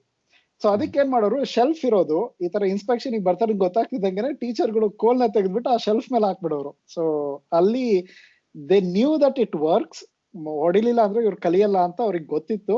ಬಟ್ ಹಿಂಗೆ ಮೇಲಿಂದ ಟಾಪ್ ಡೌನ್ ಆ ತರ ಚೇಂಜ್ ಬಂದು, it was not bottom up. ಮಕ್ಳು ತಾವೇ ತಾವಾಗಿ ಬದಲಾಗ್ಲಿಲ್ಲ, ಟೀಚರ್ಗಳು ತಾವೇ ತಾವಾಗಿ ಏನು ಬದಲಾಗಿರ್ಲಿಲ್ಲ. ಸೊ ಹಂಗಿತ್ತು ಪನಿಷ್ಮೆಂಟ್. ಸೊ ಈಗ ಆಲ್ಮೋಸ್ಟ್ ಹೊಡೆಯೋದು ಅನ್ನೋದು ಲೈಕ್ ಇಮ್ಯಾಜಿನ್ ಮಾಡ್ಕೊಳೋದಕ್ಕೂ ಆಗಲ್ಲ, ಮಕ್ಳಿಗೆ ಹೊಡೆದು ಹೇಳೋದು ಅಂತ. ಬಟ್ ಅವಾಗ ನಾನ್ ಅಬ್ಸರ್ವ್ ಮಾಡಿದ್ದೇನು ಅಂದ್ರೆ, ಡಿಸಿಪ್ಲಿನ್ ಮಾಡೋದಕ್ಕೆ ಬೇಕಿತ್ತು, ಏನೋ ಒಂದು ಮೆಥಡ್ ಬೇಕಿತ್ತು. ಹೊಡಿಲಿಲ್ಲ ಅಂದ್ರೂ ಹೊರಗಡೆ ನಿಲ್ಸೋದು ಕ್ಲಾಸಿಂದ, ಅದು ನನಗೆ ಆಶ್ಚರ್ಯ ಆಗ್ತಾ ಇತ್ತು. ಹೊಡೆದು ಕೂರಿಸ್ತಿದ್ರು ಕ್ಲಾಸಲ್ಲಿ, ಪಾಠ ಕಂಟಿನ್ಯೂ ಆಗೋದು. ಹೊಡಿಬಾರ್ದು ಅಂತ ಆದ್ಮೇಲೆ ಅವ್ರನ್ನ ಹೊರಗಡೆ ಕಳಿಸ್ಬಿಡೋರು, like you are out of the society. ಅದು ಲೈಕ್ ನನಗೆ ಅದು ಮಚ್ ಹಾರ್ಷರ್ ಪನಿಷ್ಮೆಂಟ್ ಅಂತ ಅನಿಸ್ತಾ ಇತ್ತು. It's like you abandon somebody out, ಅವ್ರಿಗೇನು ಇದೇ ಇಲ್ಲ ಏನು ವಾಪಸ್ ಬರೋದಕ್ಕೆ. ಹೊರಗಡೆ ಕಳಿಸಿದ್ರೆ ಎಸ್ ಅಂತ ಹೋಗ್ತಾರೆ ಕೆಲವು ಮಕ್ಕಳು. ಹಂಗೂ ಇರುತ್ತೆ. ಇನ್ನೊಬ್ಬ ಟೀಚರ್ ಇದ್ರು, ಅವರು ಅವಾಗ ಬೇರೆ ಎಲ್ಲ ಟೀಚರ್ಗಳು ಇವ್ರು ತುಂಬಾ ಪ್ರೋಗ್ರೆಸಿವ್, ತುಂಬಾ ಕಂಪ್ಯಾಷನೇಟ್ ಅಂತ ಹೇಳ್ತಿದ್ರು. ಅವ್ರದ್ದು ಟೆಕ್ನಿಕ್ ಏನು ಅಂದ್ರೆ, ಇವಾಗ ಏನಾದ್ರು ಒಂದ್ ಮಿಸ್ಟೇಕ್ ಮಾಡಿರ್ತಾರೆ, ಯಾರು ಅಂತ ಕಂಡಿಡಿಬೇಕು ಟೀಚರ್, ಯಾರು ಮಾಡಿದ್ರು ಇದನ್ನ ಅಂತ. ಏನೋ ಒಂದಿಬ್ರಿಗೆ ಹೊಡೆದ್ಬಿಟ್ಟು ಏನಾದ್ರು ಮಾಡ್ಬೋದು. ಇವ್ರ ಏನ್ ಮಾಡೋರು, ಇವ್ರ ಒಂಥರ ಎಮೋಷನಲ್ ಗೇಮ್. ಅವ್ರ ಹೆಂಗೆ ಅಂದ್ರೆ, ಕೋಲ್ ತಗೊಂಡು ಅವ್ರಿಗೆ ಹೊಡ್ಕೊಂಡ್ರು, ನೀವ್ ಹೇಳೋವರ್ಗು ನಾನ್ ಹೊಡ್ಕೊಳ್ತೀನಿ ನನಗೆ ಅಂತ. ಹಂಗೆ ಫುಲ್ ಒಂಥರ ಎಮೋಷನಲ್ ಟಾರ್ಚರ್ ಕೊಡೋರು ಇಡೀ ಮಕ್ಳಿಗೆ. ಅವಾಗ ಅನ್ಕೊಳ್ತಾ ಇದ್ದೆ, ಇದ್ರ ಬದಲು ಸುಮ್ನೆ ಗಲಾಟೆ ಮಾಡಿದವ್ರಿಗೆ 2 ಕೊಟ್ಬಿಟ್ಟು ಕೂರ್ಸಿದ್ರೆ like that is so simple compare to ಈ ತರ ಎಮೋಷನಲ್ ಮ್ಯಾನಿಪುಲೇಷನ್ ಅಂತ. ನಿಮಗೇನ್ ಅನ್ಸುತ್ತೆ, ಈ ತರ ಡಿಸಿಪ್ಲಿನ್ ಮಾಡೋದಕ್ಕೆ ಇರೋ ಟೆಕ್ನಿಕ್ಗಳು ಅಥವಾ ನೀಡು ಇದ್ರ ಬಗ್ಗೆ? ಅಲ್ಲ, ನಿಮ್ಮ ಟೀಚರ್ ಅವ್ರಿಗವ್ರೆ ಹೊಡ್ಕೋತಾ ಇದ್ರಲ್ಲ, ಅವ್ರು ಒಳ್ಳೆ ಟೀಚರ್ ಆಗಿದ್ರ ಅಂತ? ಅಲ್ಲ, ಯಾಕೆಂದ್ರೆ ಒಳ್ಳೆ ಟೀಚರ್ ಆಗಿದ್ರೆ ಅಟ್ಲೀಸ್ಟ್ ಒಂದಷ್ಟು ಜನ ಹುಡುಗರು ಪಾಪ ಎಷ್ಟು ತಿಂತಾರೆ ಅಂತ ಹೇಳಿ ಯಾರು ತಪ್ಪು ಮಾಡಿದ್ರೆ ಅವ್ರನ್ನ ತೋರಿಸ್ತಾ ಇದ್ರು. ಬಟ್ ಕೆಟ್ಟ ಟೀಚರ್ ಆಗಿದ್ರೆ ಎಲ್ಲಾ ಹುಡುಗರು ನಾನು ಅದನ್ನೇ ಹೇಳಕ್ ಬಂದೆ. ಆಕ್ಚುಲಿ ಇವ್ರು ಪಾಪ ತುಂಬಾ ಒಳ್ಳೆಯವರು, ಬೇಜಾರ್ ಮಾಡ್ಕೊಂಡ್ರಂತೆ ಇವ್ರು. ಅವ್ರು ಹೊಡ್ಕೋತಾ ಇದ್ರು, ಕೈ ಹೊಡ್ಕೋತಾ ಇದ್ರು ಅವರು ಕೋಲ್ ತಗೊಂಡು ಅಂತಂದ್ರೆ. ಬೇರೆ ಆಗಿದ್ರೆ ಹಬ್ಬ ಸದ್ಯ ಇವತ್ತು ಅವರು ಕೋಲ ಹೊಡ್ಕೋತಾರೆ ಅಂತ. ಸರಿ, ಇನ್ನು 4 ಕೊಡಿ, ಇನ್ನು 4 ಹಾಕೊಳ್ಳಿ ಅಂತ ಬೇಕು ಅಂತ ತಪ್ಪು ಹೇಳೋದು. ಸೊ ಅರುಣ್, ಈಗ ಡಿಸಿಪ್ಲಿನ್ ರೈಟ್, ಅದನ್ನ ಹೆಂಗೆ, what are the common things that they typically do schools ಅಲ್ಲಿ? ಅಂದ್ರೆ ನಿಮ್ ಸ್ಕೂಲ್ ಬಗ್ಗೆ ಮಾತ್ರ ಹೇಳ್ಬೇಡಿ, ಬಟ್ ಜನರಲಿ ನೀವು ಬೇರೆ ಟೀಚರ್ಸ್ ಹತ್ರ ಜೊತೆ ಎಲ್ಲ ಎಂಗೇಜ್ ಮಾಡಿರ್ತೀರಲ್ಲ, ಅದ್ರ ಬಗ್ಗೆ ಒಂದ್ ಸ್ವಲ್ಪ ಜಸ್ಟ್ ಟಾಕ್ ಅಬೌಟ್ ಇಟ್. ಅದಕ್ಕೂ ಮುಂಚೆ ಇವ್ರದ್ದು ಫಸ್ಟ್ ಸ್ಟೇಟ್ಮೆಂಟ್ ಒಂದಿದೆ ನನಗೆ. ಅದು ಹೇಗೆ ಹೇಳಿದ್ರಿ ನೀವು, ಹೈಸ್ಕೂಲಲ್ಲಿ ಅಪ್ಲೈ ಆಗಲ್ಲ ಇದು ಅಂತ? ಇಲ್ಲ, ಆಕ್ಚುಲಿ ಏನಾಗಿತ್ತು, ಹೈಸ್ಕೂಲ್ ಅಲ್ಲಿ ಹುಡುಗರು ಇದ್ದವರು ಹೊಡಿರಿ ಅಂತ ನಿಂತ್ಕೊಂಡ್ಬಿಡೋರು. ಅವರಿಗೆ like they can take it. It's like non strong ನೀವ್ ಸ್ಟ್ರಾಂಗ್ ನೋಡೇ ಬಿಡೋಣ ಅಂತ. ಹಂಗಾಗಿ ಟೀಚರ್ಸ್ ಹೈಸ್ಕೂಲು ಆಮೇಲೆ ಕಾಲೇಜಲ್ಲಿ ಇದ್ದವ್ರಂತೂ ಹೊಡಿತಾನೆ ಇರ್ಲಿಲ್ಲ ಅವರಿಗೆ ಯಾವ ಬೇರೆ ಸ್ಕೂಲ್ ಅಪ್ಪ ತರದ್ದು. ನೀವು ಓದಿದ್ದು? ನಾನು ಓದಿದ್ದು ಹೈಸ್ಕೂಲಲ್ಲಿ. ನಮ್ ಟೀಚರ್ಗಳು ಕ್ಲಾಸ್ ರೂಮ್ ಅಲ್ಲಿ ಲಿಟ್ರಲಿ WWF ಆಡಿದ್ ನಾನು ನೋಡಿದೀನಿ. ತೆಗೆದು ಗೋಡೆಗೆ ಎಸ್ತಿದ್ದಾರೆ. ಓಕೆ, ಸ್ಟ್ರಾಂಗ್ ಆಗಿದ್ರು ನಮ್ ಟೀಚರ್ಗಳು. ಆದ್ರೆ ನಾನು ಪರ್ಸ್ನಲಿ ಯಾವುದೇ ರೀತಿ ಪನಿಷ್ಮೆಂಟ್, ಈಗ ಹೊಡೆಯೋದು ಒಂದೇ ನೀವು ಹೇಳಿದ್ದು ಆಕ್ಚುಲ್ ಆಗಿ. ಪನಿಷ್ಮೆಂಟ್ ಎಷ್ಟೊಂದು ರೀತಿಲಿದೆ. ಆಚೆ ಕಳ್ಸೋದು ಒಂದು ಪನಿಷ್ಮೆಂಟೇನೆ. ಇದು ಗೌರ್ಮೆಂಟ್ ಆಕ್ಚುಲಿ ಕಾರ್ಪೊರಲ್ ಪನಿಷ್ಮೆಂಟ್ ಒಂದು ದೊಡ್ಡ ಲಿಸ್ಟ್ ಮಾಡಿದ್ದಾರೆ, ಕೊಡ್ತಾರೆ. ಯಾವುದೇ ರೀತಿ ಕಾರ್ಪೊರಲ್ ಪನಿಷ್ಮೆಂಟ್ ಕಾನೂನು ಪ್ರಕಾರ ಅಲೋ ಇಲ್ಲ, ಮಕ್ಕಳಿಗೆ ಕೊಡೋ ಹಾಗಿಲ್ಲ. ಆ ಕಾರ್ಪೊರಲ್ ಪನಿಷ್ಮೆಂಟ್ ಅಂದ್ರೆ ನಿಮ್ಗೆ ಬೈಯೋದು, ಹೊಡೆಯೋದು, ಅಥವಾ ಇನ್ಸಲ್ಟ್ ಮಾಡೋದು, 4 ಜನದ ಮುಂದೆ ನೀನು ಪ್ರಯೋಜನ ಇಲ್ಲ ಅಂತ ಹೇಳೋದು, ಬೈಬೇಕಾಗೇನಿಲ್ಲ. ಎಮೋಷನಲಿ ಹರ್ಟ್ ಮಾಡೋದಕ್ಕೆ ಬೇರೆ ಬೇರೆ ದಾರಿಗಳಿವೆ. ಅದ್ರಲ್ಲಿ ಎಕ್ಸ್ಟ್ರೀಮ್ ಏನಂತಂದ್ರೆ ನೀವು ಅವ್ರನ್ನ ದುರ್ಗುಟ್ಕೊಂಡು ನೋಡೋ ಹಾಗಿಲ್ಲ ಮಕ್ಕಳನ್ನ, ಅದು ಕೂಡ ಕಾನೂನು ಬಾಹಿರ. ಇಷ್ಟೆಲ್ಲ ಮೀರಿ ಡಿಸಿಪ್ಲಿನ್ ನೆಕ್ಸ್ಟ್. ನಮ್ ಬರುತ್ತೆ ಪ್ರಶ್ನೆ, ಡಿಸಿಪ್ಲಿನ್ ಯಾಕೆ ಬೇಕು ಅನ್ನೋದು ಬರುತ್ತೆ ನೆಕ್ಸ್ಟ್. ಡಿಸಿಪ್ಲಿನ್ ಮಾಡಬೇಕು ಅಂತಂದ್ರೆ ಪನಿಷ್ಮೆಂಟ್ ಕೊಡ್ಲೇಬೇಕು ಅನ್ನೋದು ಒಂದು, ನನ್ನ ಪ್ರಕಾರ ಅದೊಂದು ಭ್ರಮೆ. ಅದು ಮಾಡಬೇಕಾಗಿಲ್ಲ, ಪನಿಷ್ಮೆಂಟ್ ಕೊಡಬೇಕಾಗಿಲ್ಲ, ಬಟ್ ಟೈಮ್ ತಗೊಳುತ್ತೆ. ನನಗೆ ಫೋರ್ಸ್ಫುಲಿ ಹೇಳೋದು, ನನಗೆ ಮಾಡಲಿಲ್ಲ ಅಂತಂದ್ರೆ ನಿನ್ ಹೊಡೆದಾಕ್ಬಿಡ್ತೀನಿ, ನೀನು ಆಚೆ ಕಳಿಸ್ಬಿಡ್ತೀನಿ ಅಂತ ಹೇಳ್ಬಿಟ್ಟು ಕೆಲಸ ಮಾಡಿಸೋದು ಸುಲಭ, ಬೇಗ ಆಗುತ್ತೆ. ಹೆದರ್ಸಿ ಮಾಡೋದು, ಈಗ ಅವ್ನು ಇನ್ಸ್ಪೆಕ್ಟರ್ ಬರ್ತಾನೆ ಅಂದ್ರೆ ಇನ್ಸ್ಪೆಕ್ಟರ್ ಮೇಲಿದ್ದ ಭಯದಿಂದ ಅವ್ನ ಕೋಲ್ ಮೇಲೆ ಇಟ್ಟಿದ್ದು, ತನ್ನ ತಪ್ಪು ಅನ್ನೋದು ಗೊತ್ತಿರಲಿಲ್ಲ. ಸೊ ಆ ಭಯ ಹುಟ್ಟಿಸಿ ಕೆಲಸ ತಗೊಳ್ಳೋದು ಸುಲಭ, ಆದ್ರೆ ಆ ಕೆಲಸ ನನ್ನ ಪ್ರಕಾರ ಅದು ಎಫೆಕ್ಟಿವ್ ಅಲ್ಲ ಅಂತ ಅನ್ಸುತ್ತೆ. ಬಟ್ ಓಕೆ, ನಿಧಾನ ಆದ್ರೂ ಪರವಾಗಿಲ್ಲ. ಡಿಸಿಪ್ಲಿನ್ ಬರೋದು ನಿಧಾನ ಆದ್ರೂ ಏನು, ಇವಾಗ ಗೊತ್ತಾಗುತ್ತೆ, ಒಂದಲ್ಲ ಒಂದಿನ ಗೊತ್ತಾಗುತ್ತೆ. ನಾವೆಲ್ಲರೂ ನಮ್ಮ ಟೀಚರ್ಗಳ ಕೈಲಿ ಬೈಸ್ಕೊಂಡಿರೋರು, ನಾವೆಲ್ಲರೂ ಪನಿಷ್ಮೆಂಟ್ ತಗೊಂಡಿರೋರೆ. ನಮ್ಗೆ ಇವತ್ತು ಗೊತ್ತಿಲ್ವಾ ಡಿಸಿಪ್ಲಿನ್ ಅಂದ್ರೆ ಏನು ಅಂತ, ಅದ್ರ ಎಷ್ಟು ಬೆಲೆ ಅನ್ನೋದು ನಮಗೆ ಗೊತ್ತಿಲ್ವಾ ಈಗ. ಸೊ ಅವಾಗ್ಲೂ ನಾವು ತಪ್ಪು ಮಾಡ್ತಿದ್ವಿ, ಈಗಲೂ ತಪ್ಪು ಮಾಡುತ್ತೆ ಮಕ್ಕಳು, ಇನ್ಡಿಸಿಪ್ಲಿನ್ಡ್ ಆಗಿ ವರ್ತನೆ ಮಾಡುತ್ತವೆ. ಸೊ ಆ ಮಕ್ಕಳು ಮಾಡ್ಲಿ, ಇಟ್ಸ್ ಓಕೆ. ಅರುಣ್, ಈಗ just a little comparison and you can just go, but in terms of attitude and mentality, ನಿಮಗೂ ಒಂದು ರೂರಲ್ ಟೀಚರಿಗೂ ಕಂಪೇರ್ ಮಾಡಿದ್ರೆ ಏನ್ ಡಿಫ್ರೆನ್ಸ್ ಇರುತ್ತೆ? ಅಂದ್ರೆ ಐ ಆಮ್ ಸೇಯಿಂಗ್ ಅಡ್ವಾಂಟೇಜಸ್, ನಿಮ್ಗೆ what advantages do you see that an ordinary rural teacher does not have? ಅದ್ರ ಬಗ್ಗೆ ಒಂದ್ ಸ್ವಲ್ಪ ಮಾತಾಡ್ತಾರಾ? Do you want to talk? ಏನಾದ್ರು ಅಂಡರ್ಸ್ಟ್ಯಾಂಡಿಂಗ್ ಇದ್ರೆ ಅದ್ರ ಬಗ್ಗೆ. Okay, ordinary rural teacher, actually ordinary urban teacher ನಾನು ಆಕ್ಚುಲಾಗಿ. ಅವ್ರಗಳಿಗೆ ಯಾಕೆ ಸ್ಪೆಷಲ್ ಅಂತ ಹೇಳ್ತೀನಿ. ಅವ್ರಿಗೆ ಸ್ಟಾರ್ಟಿಂಗ್ ಅಲ್ಲಿ ಹೇಳಿದ್ನಲ್ಲ, ಪೇರೆಂಟ್ಸ್ ಇನ್ವಾಲ್ವ್ಮೆಂಟ್ ಇದ್ದಷ್ಟು ಒಳ್ಳೇದು ಅಂತ. ಒಬ್ಬ ರೂರಲ್ ಟೀಚರ್ಗೆ ಆ ಆಕ್ಸೆಸ್ ಜಾಸ್ತಿ ಇರುತ್ತೆ. ಅವ್ರ ಮನೆಗಳಿಗೆ ಹೋಗಿ, ಒಂದು ಹಳ್ಳಿ ಅಂತಂದ್ಮೇಲೆ ಆ ಹಳ್ಳಿಲಿರೋ ಮನೆಗಳ ಜೊತೆ ಎಲ್ಲ ಅವ್ರ ಆ ಮನೆಯವ್ರ ಜೊತೆ ಕಾಂಟ್ಯಾಕ್ಟ್ ಇರೋ ಚಾನ್ಸಸ್ ಜಾಸ್ತಿ ಇರುತ್ತೆ ಸಿಟಿಲಿ ಇರೋ ಟೀಚರ್ಗಳಿಗಿಂತ. ಸೊ ಅವ್ರ ಮನೆ ಪರಿಸ್ಥಿತಿ ಏನು ಚೆನ್ನಾಗಿ ಅರ್ಥ ಆಗಿರುತ್ತೆ. ಅವನಿಗೆ ಬೆಳಗ್ಗೆ ನೀನು ರೆಡಿ ಮಾಡಿ ಕಳಿಸಿ, ಇದನ್ನ ಆ ಕೆಲಸ ಮಾಡ್ಬಿಟ್ಟು, ಆ ಕೆಲಸ ಕೊಟ್ಟಿದ್ದೀನಿ ಅದನ್ನ ಮಾಡಿ ಕಳಿಸಿ ಅಂತ ಪೇರೆಂಟಿಗೆ ಹೇಳ್ಬೋದು, ಈಸಿಯಾಗಿ ಹೇಳ್ಬೋದು, ಆವತ್ತಿನ ದಿನಾನೇ ಹೇಳ್ಬೋದು. ಪೇರೆಂಟ್ ಟೀಚರ್ಸ್ ಮೀಟಿಂಗ್ ಕಾಯ್ಬೇಕಾಗಿರಲ್ಲ. ಇನ್ವಾಲ್ವ್ಮೆಂಟ್ ಜಾಸ್ತಿ ಇರುತ್ತೆ, ಅವ್ರಿಗೆ ಅವಕಾಶನೂ ಜಾಸ್ತಿ ಇರುತ್ತೆ, ಅವ್ರ ಪರ್ಫಾರ್ಮೆನ್ಸು ನಮಗಿಂತ ಚೆನ್ನಾಗಿ ಆಗೋ ಚಾನ್ಸಸ್ ಜಾಸ್ತಿ ಇರುತ್ತೆ ಅಂತ ಅನ್ಸುತ್ತೆ ನನಗೆ.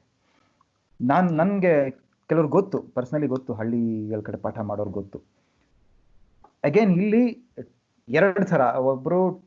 ಒಂದು ಟೀಚರ್ ಆಗಬೇಕು ಅಂತ ಟೀಚರ್ ಆಗಿರೋರು, ನಾನು ಟೀಚಿಂಗೇ ಮಾಡಬೇಕು ಅಂತ ಟೀಚರ್ ಆಗಿರೋದು. ಇನ್ನೊಂದು ನನಗೂ ಕೆಲಸ ಬೇಕು ಅಂತ ಟೀಚಿಂಗ್ ಪ್ರೊಫೆಷನ್ಗೆ ಬರೋದು. ಗೌರ್ಮೆಂಟ್ ಕೆಲಸ ಆಗಲಿ, ಪ್ರೈವೇಟ್ ಕೆಲಸ ಆಗಲಿ, ನನಗೊಂದು ಕೆಲಸ ಬೇಕು ಅಂತ ಟೀಚಿಂಗಿಗೆ ಬಂದರೆ ಆಗೋದೇ ಇಲ್ಲ. ಅದು ಇಂಪಾಸಿಬಲ್. ಅಷ್ಟು 24 ಗಂಟೆ ತಲೆಯಲ್ಲಿ ಅದೇ ಇರುತ್ತೆ. ನಾನು ಈಗ ಸ್ಕೈಪ್ ಕಾಲ್ ಮಾಡ್ತಾ ಇದ್ದೀವಿ ನಾವು ಅಂತಂದರೆ, ನಾನು ನಾಳೆ ಕ್ಲಾಸ್ ಇದೆ ನನಗೆ ಬೆಳಗ್ಗೆ, ನಾನು ಇದ್ರ ಬಗ್ಗೆ ಏನು ಹೇಳ್ಬೋದು ಮಕ್ಕಳಿಗೆ, ಹೇಗೆ ಹೇಳ್ಬೋದು, ಎಷ್ಟು ಹೇಳ್ಬೋದು, ಈ ತಲೆಯಲ್ಲಿ ಓಡ್ತಾ ಇರುತ್ತೆ ನನಗೆ. ಇದು ಎಲ್ಲ ಟೀಚರ್ ಆಗಬೇಕು ಅಂತಿರೋರು ಎಲ್ರಿಗೂ ಇದೇ ಥರನೇ ಇರುತ್ತೆ. ತಾವು ಏನೇನು ನೋಡ್ತಾರೋ, ಅಲ್ಲಿ ಏನೇನು ಹೊರಗಡೆ ಏನು ಕಾಣುತ್ತೋ, ತಾವು ಯಾರ ಜೊತೆ ಮಾತಾಡ್ತಾರೋ, ಅದನ್ನ ನಾಳೆ ನಾನು ಕ್ಲಾಸ್ ರೂಮ್ಗೆ ಹೆಂಗೆ ತೊಗೊಂಡು ಹೋಗಲಿ, ಇದೇ ತಲೆಯಲ್ಲಿ ಓಡ್ತಿರುತ್ತೆ. ನಾನು ತಿಂಗಳ ಕೊನೆಗೆ ನನಗೊಂದು ಸಂಬಳ ಬರುತ್ತೆ ಅನ್ನೋ ಕೆಲ್ಸಕ್ಕೆ ಆ ಉದ್ದೇಶದಿಂದ ಟೀಚರ್ ಆಗಿರೋರಿಗೆ, ಆ ರೂರಲ್ ಟೀಚರ್ ಆಗಿದ್ರು ಅಷ್ಟೇ, ಅರ್ಬನ್ ಟೀಚರ್ ಆಗಿದ್ರು ಅಷ್ಟೇ, ಅವ್ರಿಗೆ ಹೇಳ್ದಂಗೆ ಅವ್ರಿಗೆ ಸ್ವಲ್ಪ ಅವಕಾಶಗಳು ಚೆನ್ನಾಗಿರುತ್ತೆ. ನಮ್ಮಷ್ಟು ಎಕ್ಸ್ಪೋಜರ್ ಇಲ್ಲಿರೋಷ್ಟು ಎಕ್ಸ್ಪೋಜರ್ ಇಲ್ಲದೆ ಇರಬಹುದು ಟೆಕ್ನಾಲಜಿ ವಿಷಯದಲ್ಲಿ. ಬಟ್ ಅವ್ರದ್ದೇ ಲಿಮಿಟೇಷನ್ ಅಲ್ಲಿ ಅವ್ರದ್ದೇ ಮೆಥಡ್ ಅಲ್ಲಿ ಚೆನ್ನಾಗೇ ಮಾಡ್ತಿದ್ದಾರೆ.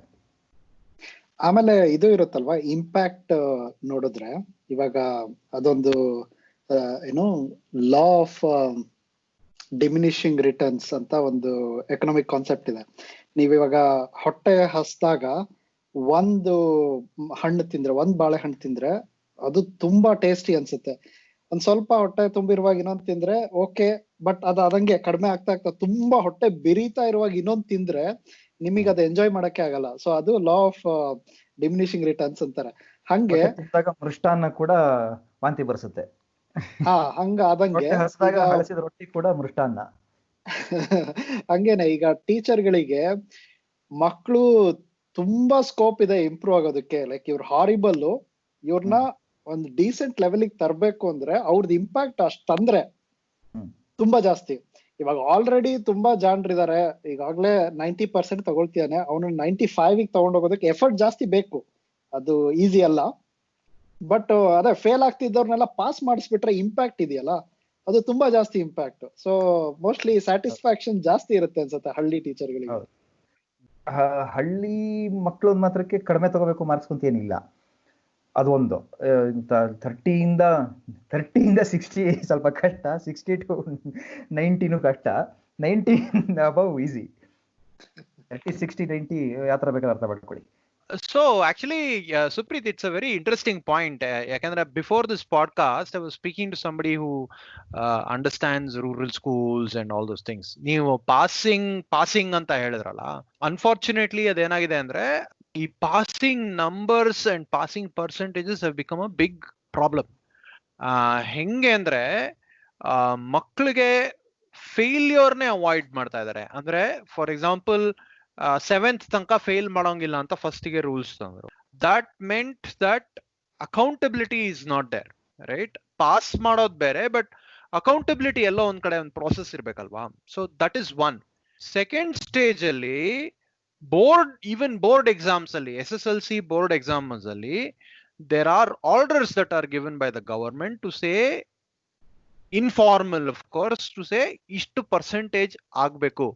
ಅಥವಾ ಅಂದ್ರೆ ಎವ್ರಿ ಡಿಸ್ಟ್ರಿಕ್ಟ್, ಉಡುಪಿ ಡಿಸ್ಟ್ರಿಕ್ಟ್ ಅವ್ರದ್ದೇ ಎಲ್ಲ ಒಂದಷ್ಟು ಒಂಥರ ಇದಿರುತ್ತೆ. ಸೊ ದ ಹೋಲ್ ಪ್ರಾಸೆಸ್ ರಿಸಲ್ಟ್ಸಿಗೋಸ್ಕರ the whole thing is fully ವೀಕನ್ಡ್.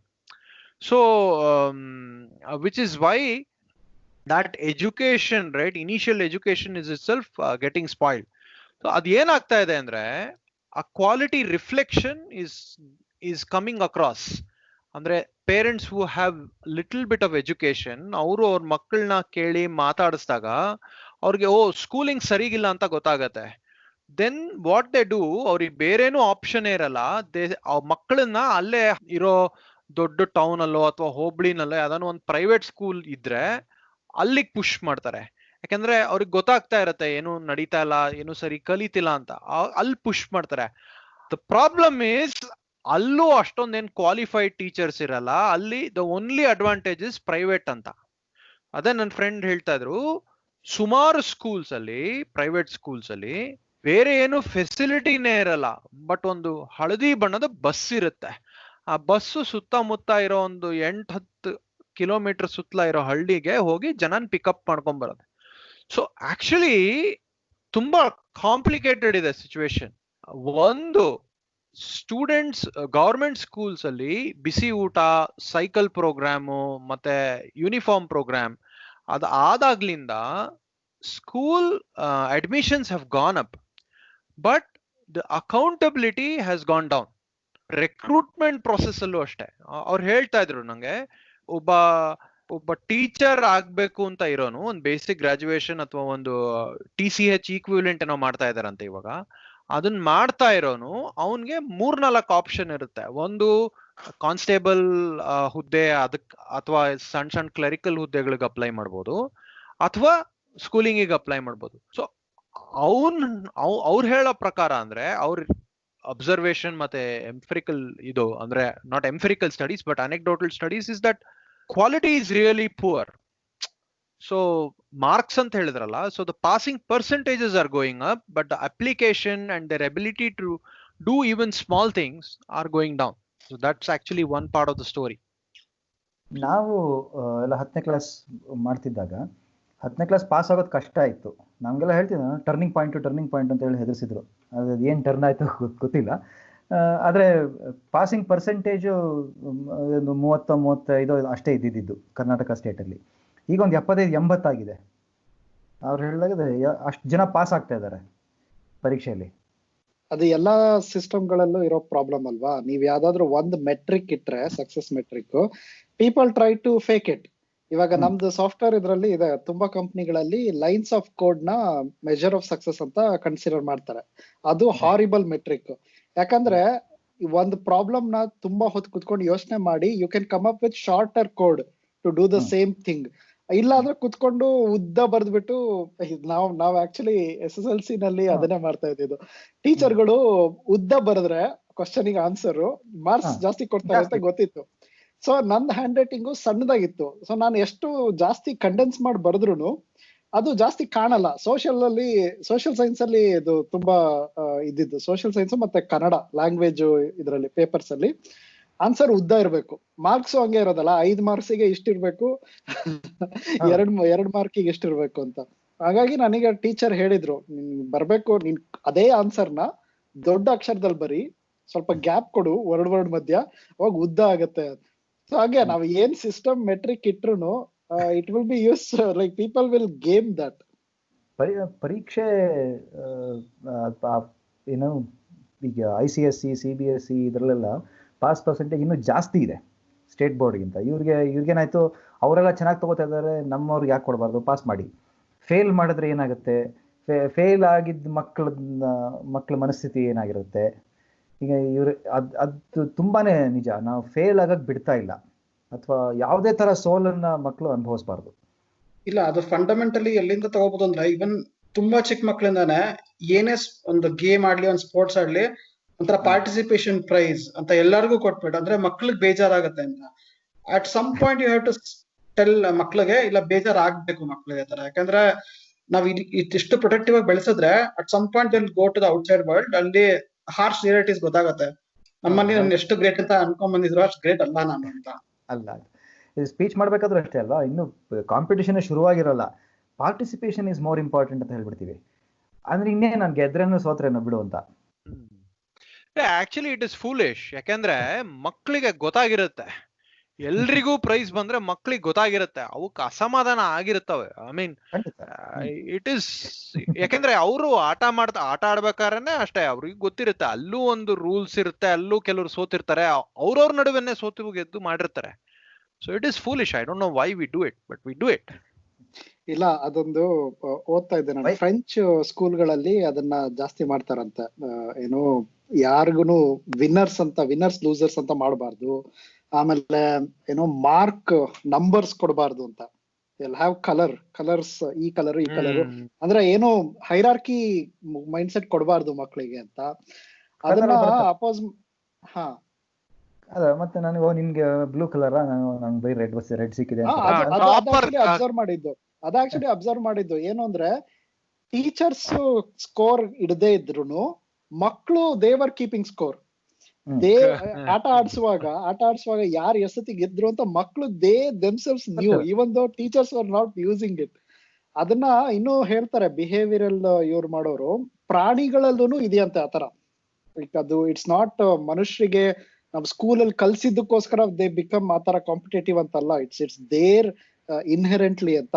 ಪ್ರಾಣಿಗಳಿಗೆ, ಈ ಮಂಕಿನೋ ಚಿಂಪಾಂಜಿಗಳಿಗೂ ಏನೋ ಟೆಸ್ಟ್ ಮಾಡಿದ್ದು, ಅವರಿಗೆ ಈ ತರ ಏನೋ ಒಂದು ಆಕ್ಟಿವಿಟಿ ಮಾಡಿ ಅದನ್ನ ಸಕ್ಸಸ್ಫುಲ್ ಆಗಿ ಮಾಡಿದವ್ರಿಗೆ ಟ್ರೀಟ್ ಕೊಡೋದು, ಮಾಡದೇ ಇದ್ದವರಿಗೆ ಏನು ಕೊಡಲ್ಲ. ಆತರ ಇದ್ರೆ they understand it and they will be calm. ಯಾವಾಗ ಇವ್ರು ಏನೂ ಮಾಡ್ದೆ, like you make them do that activity, ಅವ್ನ್ ಮಾಡದೇ ಇರ್ಲಿ, ಇಫ್ ಯು ಗಿವ್ ಟ್ರೀಟ್, ಅವರಿಗೆ ಅಜಿಟೇಷನ್ ಶುರು ಆಗೋದು. ಲೈಕ್ ಅವು ದೇವರ್ ಕಂಪ್ಲೈನಿಂಗ್, ಯಾಕೆ ಮಾಡ್ತಿದ್ದೀರಾ ಈ ತರ ಅಂತ ಹೇಳ್ಬಿಟ್ಟು. ದೇರ್ ಇಸ್ ದಟ್ ಫೇರ್ನೆಸ್ ಅನ್ನೋದು, ಅಥವಾ ಕಾಂಪಿಟಿಷನ್, ರಿಸಲ್ಟ್ ನ ಅಕ್ಸೆಪ್ಟ್ ಮಾಡೋದು, ಅದೆಲ್ಲ ಲೈಕ್ ಇಟ್ಸ್ ದೇರ್. ನಾವು we can pretend equal society ಬೇಕು ಅಂದ್ರೆ ಎಲ್ಲ ಮಾಡ್ಬೋದು ಅಂತ. ಅದೇ ಹೇಳಿದ್ನಲ್ಲ, 7th ಸ್ಟ್ಯಾಂಡರ್ಡ್ ವರ್ಗೂ ಎಕ್ಸಾಮ್ ಇಟ್ಟಿಲ್ಲ, ಎಲ್ಲಾರನು ಪಾಸ್ ಮಾಡಿದ್ರಿ ಅಂದ್ರೆ 8th ಸ್ಟ್ಯಾಂಡರ್ಡ್ ಅಲ್ಲಿ ಎಕ್ಸಾಮ್ ಇಟ್ರೆ ಆಬ್ವಿಯಸ್ಲಿ ಯಾರು ಕಲ್ತಿಲ್ಲ ಅವ್ರು ಅಲ್ಲಿ ಫೇಲ್ ಆಗ್ತಾರೆ. ನೀವ್ ಅದನ್ನ ಸುಮ್ನೆ ಡಿಲೇ ಮಾಡ್ತಾ ಇದೀರಾ ಅಷ್ಟೇ. ಇವಾಗ ಅಡ್ರೆಸ್ ಮಾಡೋ ಬದಲು ಇವಾಗ ಜಸ್ಟ್ ನಂದೆಲ್ಲ ರೆಸ್ಪಾನ್ಸಿಬಿಲಿಟಿ ಅಂತ ಮುಂದಕ್ಕೆ ತಳ್ತಾ ಇದೀವಿ ಅಷ್ಟೇ. ಇವಾಗ ಅಪ್ ಟು ಕಾಲೇಜ್ ಲೆವೆಲ್ ವರ್ಗುನು ಇದನ್ನ ಮಾಡ್ಲಿಲ್ಲ ಅಂದ್ರೆ ನೆಕ್ಸ್ಟ್ ಜಾಬ್ ಮಾರ್ಕೆಟಿಗೆ ಹೋದ್ರೆ, ರಿಯಲ್ ವರ್ಲ್ಡ್ ಬಂದ್ರೆ you will realise that. Oh yeah, that's a stupidity. But ಅಂದ್ರೆ ಇವಾಗ ಮೆಟ್ರಿಕ್ಸ್ ಆಕ್ಚುಲಿ ನಾನು ಈ ಫ್ರಿಕನಾಮಿಕ್ಸ್ ಬುಕ್ ಅಲ್ಲಿ Supreeth I was reading this, ತುಂಬಾ ಹಿಂದೆ ಓದಿದ್ ನಾನು. ಟೀಚರ್ಸ್ ವರ್ ಅಂದ್ರೆ OCR ಟೆಸ್ಟ್ ಮಾಡ್ತಾ ಇದ್ರು US ಅಲ್ಲಿ, and they were found that ಟೀಚರ್ಸ್ಗೆ ದೇರ್ ಗ್ರೇಡಿಂಗ್ ಅಂದ್ರೆ ಅವ್ರನ್ನ ಹೆಂಗ್ ಗ್ರೇಡ್ ಮಾಡ್ತಾರೆ, ಅವ್ರಿಗೆ ಪ್ರಮೋಷನ್ ಸಿಗುತ್ತೋ ಇಲ್ವೋ, ಅದೆಲ್ಲ ಸ್ಕೋರ್ಸ್ ನ ಎವ್ಯಾಲ್ಯೂಯೇಟ್ ಮಾಡಿ ಮಕ್ಳು ಹೆಂಗ್ ಸ್ಕೋರ್ ಮಾಡಿದ್ದಾರೆ ಅಂತ ಎವ್ಯಾಲ್ಯೂಯೇಟ್ ಮಾಡ್ತಾ ಇದ್ರಂತೆ. ಸೊ ಈವನ್ ಯುನೈಟೆಡ್ ಸ್ಟೇಟ್ಸ್ ಅಲ್ಲಿ ಅಲ್ಲೂ OCR ಇದ್ರು, they found out through audit that teachers who had higher pass percentages actually had supported children during the exams. So it's very difficult. Andre metrics can be manipulated and henge yarnadru neen evaluate martiya annadu, it is very very difficult. I mean, people can beat the system anyway. I don't know how that works. ಇವಾಗ ನಡೀತಾ ಇದೆನೋ ಇಲ್ಲ ಗೊತ್ತಿಲ್ಲ, public exam ಅಲ್ಲಿ ಬೇರೆ ಸ್ಕೂಲಲ್ಲಿ ಹೋಗಿ ಬರಿಬೇಕಲ್ಲ, ಸ್ಕೂಲಲ್ಲೇ ಬರೆಯಂಗ್ ಇರ್ತಿರ್ಲಿಲ್ಲ. ಅವಾಗ ಬರೋರು ನಮ್ ಟೀಚರ್ಗಳು ಬರ್ತಾ ಇರ್ತಿದ್ರು ಕ್ಲಾಸಿಗೆ ಬಂದ್ಬಿಟ್ಟು ಹಿಂಗೆ ಏನು ಕೋಚ್ ಮಾಡ್ತಾ ಇದ್ರು ಸ್ಕೋರ್ಸ್ ನ ಇಂಪ್ರೂವ್ ಮಾಡೋದಕ್ಕೆ. ಹೆಡ್ ಮಾಸ್ಟರ್ ಹೇಳಿರ್ತಾರಲ್ಲ, ನಿಮ್ ಸಬ್ಜೆಕ್ಟ್ ಅಲ್ಲಿ ಇಷ್ಟು ಜನ ಫೇಲ್ ಆದ್ರು ಅಂದ್ರೆ ಅದ್ ನಿಮ್ ತಪ್ಪು ಅಂತಂದ್ರೆ ಅವ್ರೇನಾದ್ರು ಮಾಡ್ಲೇಬೇಕು ಅದನ್ನ ಇಂಪ್ರೂವ್ ಮಾಡೋದಕ್ಕೆ. ಫನಿ ಆಕ್ಚುಲಿ ನೋಡ್ಬೇಕು. ಎಕ್ಸಾಮಿನೇಷನ್ ಅಷ್ಟೇನೆ, ಈಗ 3 ಗಂಟೆ ಕಾಲದಲ್ಲಿ ಬರೀತಾರೆ ಎಕ್ಸಾಮ್ಸ್, 2 ಗಂಟೆ ಕಾಲದಲ್ಲಿ ಬರೀತಾರೆ ಒಂದು ಸಬ್ಜೆಕ್ಟ್. ಇವಾಗ ನಾವೆಲ್ಲಿದ್ದಾಗ 3 ಗಂಟೆ ಕಾಲ ಇತ್ತು, ಈಗ 2 ಗಂಟೆ ಕಾಲ ಇದೆ ಒಂದು ಸಬ್ಜೆಕ್ಟ್ಗೆ, ಎಕ್ಸೆಪ್ಟ್ ಮ್ಯಾಥಮೆಟಿಕ್ಸ್ 2.5 ಗಂಟೆ ಕಾಲ ಇರುತ್ತೆ. ಈಗ ಪರೀಕ್ಷೆ ಮಾಡಿದ್ರೆ ತಾನೇ ನಿಮಗೆ ಅದು ಮತ್ತೆ ಆ ರಿಸಲ್ಟು ಸ್ಕೋರು ಅಂತೆಲ್ಲ ಬರೋದು. ಸೊ ಈಗ ಪರೀಕ್ಷೆನೇ ಇಲ್ಲದೆ ಇದ್ರೆ, ಪರೀಕ್ಷೆ ಇರಬಾರ್ದು ಅಂತಂದ್ರೆ ಯಾವುದೋ ಒಂದ್ ದಿನ ಕೂತ್ಕೊಂಡು ಪರೀಕ್ಷೆ ಮಾಡೋದಂತಲ್ಲ. ನಾವು ಸ್ಕೂಲ್ ದಿನ ಹೋಗ್ತಿರತ್ತಲ್ಲ ಮಕ್ಕಳು, ನಾನು ಟೀಚರ್ ದಿನ ನೋಡ್ತಾ ಇರ್ತೀನಲ್ಲ, ನನಗೆ ಅಸೆಸ್ಮೆಂಟ್ ಕಂಟಿನ್ಯೂಸ್ ಆಗಿರ್ಬೇಕು. ನನಗೆ ಗೊತ್ತಿರುತ್ತೆ ನನ್ನ ಸ್ಟೂಡೆಂಟ್ ಹೇಗೆ ಅನ್ನೋದು ನನಗೆ ಗೊತ್ತಿರುತ್ತೆ. ಸೊ ನನ್ನ ಹತ್ರನೇ ಕಲ್ತ್ಕೊಳ್ಳೋದ್ರಿಂದ ನಾನು ಅವನನ್ನ ಅಸೆಸ್ ಮಾಡ್ತೀನಿ, ಆ ಟೀಚರ್ ಆಗಿ ನಾನು ಆ ಸ್ಟೂಡೆಂಟ್ನ ಅಸೆಸ್ ಮಾಡ್ತೀನಿ. ಆ ಕೋರ್ಸ್ನೇ ನನ್ನ ಫೈನಲ್ ಈಗ ಅವ್ನಿಗೆ ಹೇಳ್ತೀನಿ, ನಾನು ನೋಡಪ್ಪ ಈ ವಾರ ನೀನು ಈ ಥರ ಮಾಡಿದ್ಯಾ, ಪರ್ಫಾರ್ಮೆನ್ಸ್ ನಿನ್ ಈ ಥರ ಇದೆ. ಸೊ ಅವನಿಗೆ ಮುಂದಿನ ವಾರಕ್ಕೆ ಅದನ್ನ ಇಂಪ್ರೂವ್ ಮಾಡ್ಕೊಳ್ಳೋಕೆ ಅವಕಾಶ ಇರುತ್ತೆ. ಸೊ ಮುಂದಿನ ವಾರ ಮತ್ತೆ ಇನ್ನೊಂದಷ್ಟು ಕೋರ್ಸ್ ಕೊಡ್ತೀನಿ, ನೋಡಪ್ಪ ಲಾಸ್ಟ್ ವೀಕ್ ಈ ಥರ ಇದೆ, ಈ ವೀಕ್ ಈ ಥರ ಆಗಿದೆಯಾ ಅಂತ. ಆ ಥರ ಇಡೀ ವರ್ಷ ಆಗಬೇಕು. ಸೊ ನೀವು ಇಡೀ ವರ್ಷ ಆದರೂ ಸ್ಕೋರ್ಸ್ ಇಂಪ್ರೂವ್ ಆಗ್ತಿಲ್ಲ ಅಂತಂದ್ರೆ ನೀನು ಅಲ್ಲೇ ಮತ್ತೆ ಆ ಲೆವೆಲಲ್ಲೇ ಇದೆಯಾ ಅಂತ ಅರ್ಥ ಆಯ್ತು. ಮತ್ತೆ ನೀನು there is no point in going to 8th standard. ಅವಾಗ ಯೂಶಲಿ ಇವಾಗ ಕೆಲವು ಎಕ್ಸ್ಪರ್ಟ್ಸ್ ಏನ್ ಹೇಳ್ತಾ ಇದಾರೆ ಅಂದ್ರೆ, ಒಂದೇ ವರ್ಷಕ್ಕೆ ಕೊನೆಯಲ್ಲಿ ಎಕ್ಸಾಮ್ಸ್ ಅಂತ ಇಟ್ರೆ ಆ ಎವ್ಯಾಲ್ಯೂಯೇಷನ್ ಸರಿಗಿಲ್ಲ, ಹೊಲಿಸ್ಟಿಕ್ ಆಗಿ ನೋಡ್ಬೇಕು ಅಂದ್ರೆ ಅದನ್ನ ಡಿವೈಡ್ ಮಾಡಬೇಕು, ಪೀರಿಯಾಡಿಕ್ ಆಗಿ ಡಿವೈಡ್ ಮಾಡಬೇಕು. ತುಂಬಾ ಅಂದ್ರೆ ಅಸೈನ್ಮೆಂಟ್ಸ್ ಅಸೆಸ್ಮೆಂಟ್ಸ್ ಅದನ್ನೆಲ್ಲ ನೋಡಿ ಓವರ್ ಆಲ್ ಕೊಟ್ರೆ ಅವ್ರಿಗೆ ಎಕ್ಸಾಮ್ ಟೈಮಲ್ಲಿ ಎಕ್ಸ್ಟ್ರಾ ಪ್ರೆಷರ್ ಇರಲ್ಲ, ಬಟ್ ಅಂಡ್ ವರ್ಷ ಪೂರ್ತಿ ಕಲಿಯಕ್ಕೆ ಅಲರ್ಟ್ನೆಸ್ ಇರುತ್ತೆ ಅಂತ ಕೆಲವು ಎಕ್ಸ್ಪರ್ಟ್ಸ್ ಒಪಿನಿಯನ್ ಕೊಡ್ತಾರೆ, instead of just one exam at the final part, right? I think CBSE to an extent has agreed with that. ನಿಮ್ ಈ ತರ ಸಿಸ್ಟಮ್ IGSE ಅಥವಾ ICSE CBSE ಯಾವ್ದಾದ್ರು ಬೋರ್ಡ್ ಇದನ್ನ ಚೆನ್ನಾಗಿ ಇಂಪ್ಲಿಮೆಂಟ್ ಮಾಡಿದ್ಯಾ? Do you have any examples? ICSE ನಲ್ಲಿ internal assessment ಒಂದು ಕಾಂಪೋನೆಂಟ್ ಇರುತ್ತೆ ಎಕ್ಸಾಮಿನೇಷನ್ ಅಲ್ಲಿ. ಮಾಮೂಲಿ theory exam and internal assessment. Internal assessment ಅಂದ್ರೆ ಆ ಸಬ್ಜೆಕ್ಟ್ ರಿಲೇಟೆಡ್ ಏನೋ ಒಂದು ಆಕ್ಟಿವಿಟಿ ಮಾಡಿಸ್ತೀವಿ, ಒಂದು ಅಸೈನ್ಮೆಂಟ್ ಕೊಟ್ಟಿರ್ತೀವಿ. ಈಗ ಫಾರ್ ಎಕ್ಸಾಂಪಲ್, ಈಗ ನಾನೀಗ ಹೈಸ್ಕೂಲ್ ಪಾಠ ಮಾಡ್ತಿರೋದ್ರಿಂದ ಕಂಪ್ಯೂಟರ್ ಅಪ್ಲಿಕೇಶನ್ಸ್, ನಾನು ಯಾವುದೋ ಒಂದು ಆ್ಯಪ್ ಡೆವಲಪ್ ಮಾಡೋಕ್ಕೆ ಹೇಳಿರ್ತೀನಿ. ನಿಮ್ಗೆ ಇಷ್ಟ ಬಂದಿದ್ದು ಮಾಡಿದ್ದೀನಿ, ಡಿಪೆಂಡ್ಸ್ ಆನ್ ದ ಟೀಚರ್ ಏನು ಆಕ್ಟಿವಿಟಿ ಕೊಡ್ತಾರೋ ಅದ್ರ ಮೇಲೆ ಅಂತ. ಯಾವುದೋ ಫಿಸಿಕ್ಸ್ ಟೀಚರ್ ಇನ್ಯಾವುದೋ ತಕ್ಕಾಗಿ ಯಾವುದೋ ಒಂದು ಆಕ್ಟಿವಿಟಿ ಕೊಟ್ಟಿರಬಹುದು, ಅದನ್ನು ಸಪ್ರೇಟಾಗಿ ಅಸೆಸ್ ಮಾಡ್ತಾರೆ. ಅದನ್ನು over the period of time ಅದನ್ನು ಡೆವಲಪ್ ಮಾಡ್ತಾ ಹೋಗ್ತಾರೆ. ನಾನು ಅದನ್ನು ನೋಡ್ತೀನಿ ಅದು ಹೇಗೆ ಮಾಡಿದ್ದಾರೆ ಅನ್ನೋದನ್ನು. ಸೊ ನಾನಿನ್ನು ಅಸೆಸ್ ಮಾಡಬೇಕಾಗಿರೋದು ಒಂದು ಪ್ರಾಡಕ್ಟ್ನಲ್ಲ, ಆ ಪ್ರಾಸೆಸ್ನ ಹೇಗೆ ಮಾಡ್ತಿದ್ದಾರೆ ಅಂತ. ಸೊ ಎಜುಕೇಶನ್ ಕೂಡ ಅದೇ ಥರನೇ ಆಗ್ಬೇಕು. ನನಗೆ ಪ್ರಾಡಕ್ಟ್ ಮುಖ್ಯ ಆಗಲ್ಲ, ಆ ಪ್ರಾಸೆಸ್ ಮುಖ್ಯ ಆಗಬೇಕು. ಅವಾಗ ICSE is doing a fair job ಅಂತ ನನಗೆ ಅನ್ನಿಸ್ತಾ ಇದೆ. ಇನ್ನೂ ಆ ಇಂಟರ್ನಲ್ ಅಸೆಸ್ಮೆಂಟ್ ಕಾಂಪೊನೆಂಟ್ ಈಗ ಸದ್ಯಕ್ಕೆ 80-20 ಇದೆ ಬೇರೆ ಬೇರೆ ಸಬ್ಜೆಕ್ಟಲ್ಲಿ ಕಂಪ್ಯೂಟರ್ ಅಪ್ಲಿಕೇಶನ್ ಅಂತ ಎಲೆಕ್ಟಿವ್ ಸಬ್ಜೆಕ್ಟಲ್ಲಿ ಮಾತ್ರ 50-50 ಇದೆ. ಎಲ್ಲವೂ 50-50ನೇ ಆದರೆ ಒಳ್ಳೇದು ಅಂತ ನನಗನ್ಸುತ್ತೆ. ಆದರೆ ಇನ್ನೊಂದು ಏನಂದರೆ ಆ ಥಿಯರಿ ಎಕ್ಸಾಮಲ್ಲಿ ಮತ್ತೆ ಮಾಮೂಲಿ ಅದೇ ಮೆಮೊರೈಸೇಷನೇ ಆಗುತ್ತೆ. ಓದ್ಕೊಂಡ್ಬಂದಿರ್ತಾನೆ, ಅದು ಜ್ಞಾಪಕ ಇದ್ದವನಿಗೆ ಉತ್ತರ ಬರ್ದಂಗೆ ಆಯಿತು. ಯಾರು ಚೆನ್ನಾಗಿ ಎಲ್ಲ ಜ್ಞಾಪಕ ಇಟ್ಕೊಂಡ್ಬಿಡ್ತಾರೋ ಅವ್ನು ಗುಡ್ ಸ್ಟೂಡೆಂಟ್ ಅನ್ನೋ ಒಂದು ಭಾವನೆ. ನಾವೆಲ್ಲ ಇದ್ದಾಗಲೂ ಅದೇ ಥರನೇ ಇದ್ದಿದ್ದು. ಚೆನ್ನಾಗಿ ಕ್ವಶನ್ ಆನ್ಸರ್ ಕೊಟ್ಟಿರ್ತಾರೆ, ಅದನ್ನು ಓದ್ಕೊಳ್ಳೋದು, ಊರು ಹೊಡೆಯೋದು, ಬುದ್ಧಿವಂತ ಅಂತ ಅನ್ಸ್ಕೊಳ್ಳೋದು. ಅದು ಸಾಲಲ್ಲ ಅಂತ ಅನ್ಸುತ್ತೆ. ಸಾಲಲ್ಲ, ಅದು ಪ್ರಯೋಜನ ಇಲ್ಲ ಅಂತ ಅನ್ಸುತ್ತೆ. ಆಕ್ಚುಲಿ ಅದು ಹಂಗೆ ಇದೆ, ಕಾಂಪ್ಲೆಕ್ಸ್ ಆಗಿದೆ. ಯಾಕಂದ್ರೆ ನೀವು ಹೇಳೋ ಮೆಥಡ್ ಇದೆಯಲ್ಲ, ಅದರಲ್ಲಿ ಟೀಚರಿಗೆ ಅಷ್ಟು ಕೇಪಬಿಲಿಟಿ ಇರಬೇಕು. ಇಟ್ಸ್ ಲೈಕ್ ಏನು, ಒಂದು ರೆಸ್ಟೋರೆಂಟ್ ಚೆನ್ನಾಗಿರೋ ಮಿಶ್ಲಿನ್ ಸ್ಟಾರ್ ರೆಸ್ಟೋರೆಂಟ್ ಅಲ್ಲಿ ಶೆಫ್ ಇರ್ತಾನಲ್ಲ, ಆ ತರ ಟೀಚರು. ಇವಾಗ ಈ ಸಿಸ್ಟಮ್, ಮಾಡರ್ನ್ ಎಜುಕೇಶನ್ ಸಿಸ್ಟಮ್ ಅಲ್ಲಿ ಮೆಕ್ಡೊನಾಲ್ಡ್ಸ್ ಅಥವಾ KFC ನಲ್ಲಿ ಶೆಫ್ ಇರ್ತಾರಲ್ಲ, ಆ ತರ ಟೀಚರ್ಗಳು. ಸೊ ಏನಾಗುತ್ತೆ, ನೀವು KFC ಸಿಸ್ಟಮ್ ಇಟ್ಕೊಂಡ್ರೆ ಕಡಿಮೆ ದುಡ್ಡಿಗೆ ತುಂಬಾ ಜನನ ಹೈರ್ ಮಾಡಿ ಯು ಕ್ಯಾನ್ ರನ್ ದಟ್. ಇವಾಗ ಒಂದ್ ಎಕ್ಸಾಮ್, ಎಲ್ಲಾರಿಗೂ ಒಂದ್ ಎಕ್ಸಾಮ್ ಅಂತ ಮಾಡಿದ್ರೆ ಟೀಚರ್ಗಳು like you can just hire them. ಅವ್ರಿಗೆ ಒಂದು ಸಿಲೆಬಸ್ ಕೊಟ್ಟು ಇದನ್ನೆಷ್ಟು ಹೇಳಿ ಮುಗಿಸ್ರಿ ಅಂತೇಳಿ ಮಾಡಿ, ಅದು ದಟ್ ಕ್ಯಾನ್ ಬಿ ಡನ್. ಇಲ್ಲ ಅಂದ್ರೆ ಏನಾಗುತ್ತೆ, ಆ ಟೀಚರ್ ಅಷ್ಟು ಕೇಪಬಲ್ ಇರ್ಬೇಕು ಟು ಜಡ್ಜ್ ಇಂಡಿವಿಜುವಲ್ ಸ್ಟೂಡೆಂಟ್. ಆಮೇಲೆ ಇನ್ನೊಂದು, ಆ ಟೀಚರ್ನ ನಂಬಬೇಕು. ಇವಾಗ ಒಬ್ಬ ಟೀಚರ್ ಫಾರ್ ಎಕ್ಸಾಂಪಲ್ ಕಾಸ್ಟಿಸ್ಟ್ ಇದಾನೆ ಅಂತ ತಿಳ್ಕೊಳ್ಳಿ, ಅಥವಾ ಏನಾದ್ರು ಪ್ರಿಫರೆನ್ಸ್ ಇರೋನಿದಾನೆ. If he decides, if you give that power to one teacher to do everything. ನಾವು ಕಾಲೇಜಲ್ಲಿ ನೋಡ್ತೀವಿ, ಕಾಲೇಜಲ್ಲಿ ಇವಾಗ ಈ PhD ಮಾಡೋರಿಗೆ ಒಬ್ಬ ಪ್ರೊಫೆಸರ್ ಇರ್ತಾರೆ ಇದನ್ ಮಾಡೋದಕ್ಕೆ. ಸೊ ಅದರಲ್ಲಿ ಎಷ್ಟೊಂದು ಪಾಲಿಟಿಕ್ಸ್ ನೋಡ್ತಾರೆ. ಆ professor can misuse that position when you don't have objective system. ಇವಾಗ ನಾನು ಹೆಂಗಾದ್ರೂ ಓದ್ಕೊಂಡು ಈ ಎಕ್ಸಾಮ್ ಪಾಸ್ ಮಾಡಿದ್ರೆ ನನಗೆ ಸರ್ಟಿಫಿಕೇಟ್ ಸಿಗುತ್ತೆ ಅನ್ನೋದು ಕೊಡೋ ಒಂದು ಫ್ರೀಡಮ್ ಇದೆಯಲ್ಲ. ಆಮೇಲೆ ಯು ಕ್ಯಾನ್ ಕಂಪೇರ್ ಇಟ್. ಇವಾಗ ಅದೇ ತರದ್ದು ಒಂದೇ ಎಕ್ಸಾಮ್ ಪಾಸ್ ಮಾಡಿರೋ 2 ದೇಶದ ಸ್ಟೂಡೆಂಟ್ಸ್ ನ ಯು ಕ್ಯಾನ್ ಕಂಪೇರ್. ಇಲ್ಲ ಅಂತಂದ್ರೆ ಹೌ ಕ್ಯಾನ್ ಯು ಜಡ್ಜ್ ಈ ಟೀಚರ್ದು ಮಾರ್ಕ್ಸ್ಗೂ ಇನ್ನೊಬ್ಬ ಟೀಚರ್ದು ಮಾರ್ಕ್ಸ್ಗೂ? ಸೊ ಅದು ಪ್ರಾಬ್ಲಮ್ ಇದೆ. ಈ ಎರಡರಲ್ಲೂ ಅಡ್ವಾಂಟೇಜ್ ಇದೆ, ಡಿಸ್ಅಡ್ವಾಂಟೇಜ್ ಇದೆ. ಅದೇ ನೀವು ಹೇಳ್ದಂಗೆ ಅದು ಒಬ್ಬರೇ ಅಸೆಸ್ ಮಾಡೋಕ್ಕಾಗಲ್ಲ. ಈಗ ಒಂದು ಕ್ಲಾಸಲ್ಲಿ ಅಂದ್ರೆ ಆ ಹುಡುಗ ಒಬ್ಬ ಸ್ಟೂಡೆಂಟ್ಗೆ ಒಂದು 5-6 ಜನ ಟೀಚರ್ಸ್ ಟೀಚ್ ಮಾಡಿರ್ತಾರೆ. ಸೊ ಅದೊಂದು ಗ್ರೂಪ್ ಡಿಸ್ಕಷನ್ ಆಗಬೇಕು, ಒಂದು ಗ್ರೂಪ್ ಡಿಸಿಷನ್ ತಗೊಳ್ಬೇಕಾಗತ್ತೆ. ಬಟ್ ಆ ಕ್ಲಾಸಲ್ಲಿ ಆ ಹುಡುಗನ ಪಾಠ ಮಾಡಿರೋರು ಎಲ್ಲರೂ ಕುತ್ಕೊಂಡು ಮಾತಾಡ್ಕೊಂಡು ಡಿಸೈಡ್ ಮಾಡಬೇಕಾಗತ್ತೆ ಅದನ್ನು. ಹಾಗಾಗಿ ಅದು ವರ್ಕ್ ಆಗೋದು ತುಂಬ ಕಷ್ಟ. 45 ಜನ ಇದ್ರೆ ಒಂದು ಕ್ಲಾಸಲ್ಲಿ ಮಕ್ಕಳು, ಅದು ಯಾವ ಕಾಲಕ್ಕೆ ಮಾಡೋದು? ಅದನ್ನು 10 ಜನ ಇದ್ರೆ ಮಾಡ್ಬೋದು ಸುಲಭವಾಗಿ. ಇಲ್ಲಿ ಸ್ಕ್ಯಾಂಡಿನೇವಿಯಾದಲ್ಲಿ ಫಿನ್ಲ್ಯಾಂಡ್, ಸ್ವೀಡನ್, ಇವ್ರದ್ದು ಎಜುಕೇಶನ್ ಸಿಸ್ಟಮ್ ಎಲ್ಲ ಟಾಪ್ ರೇಟೆಡ್ ಇವರು.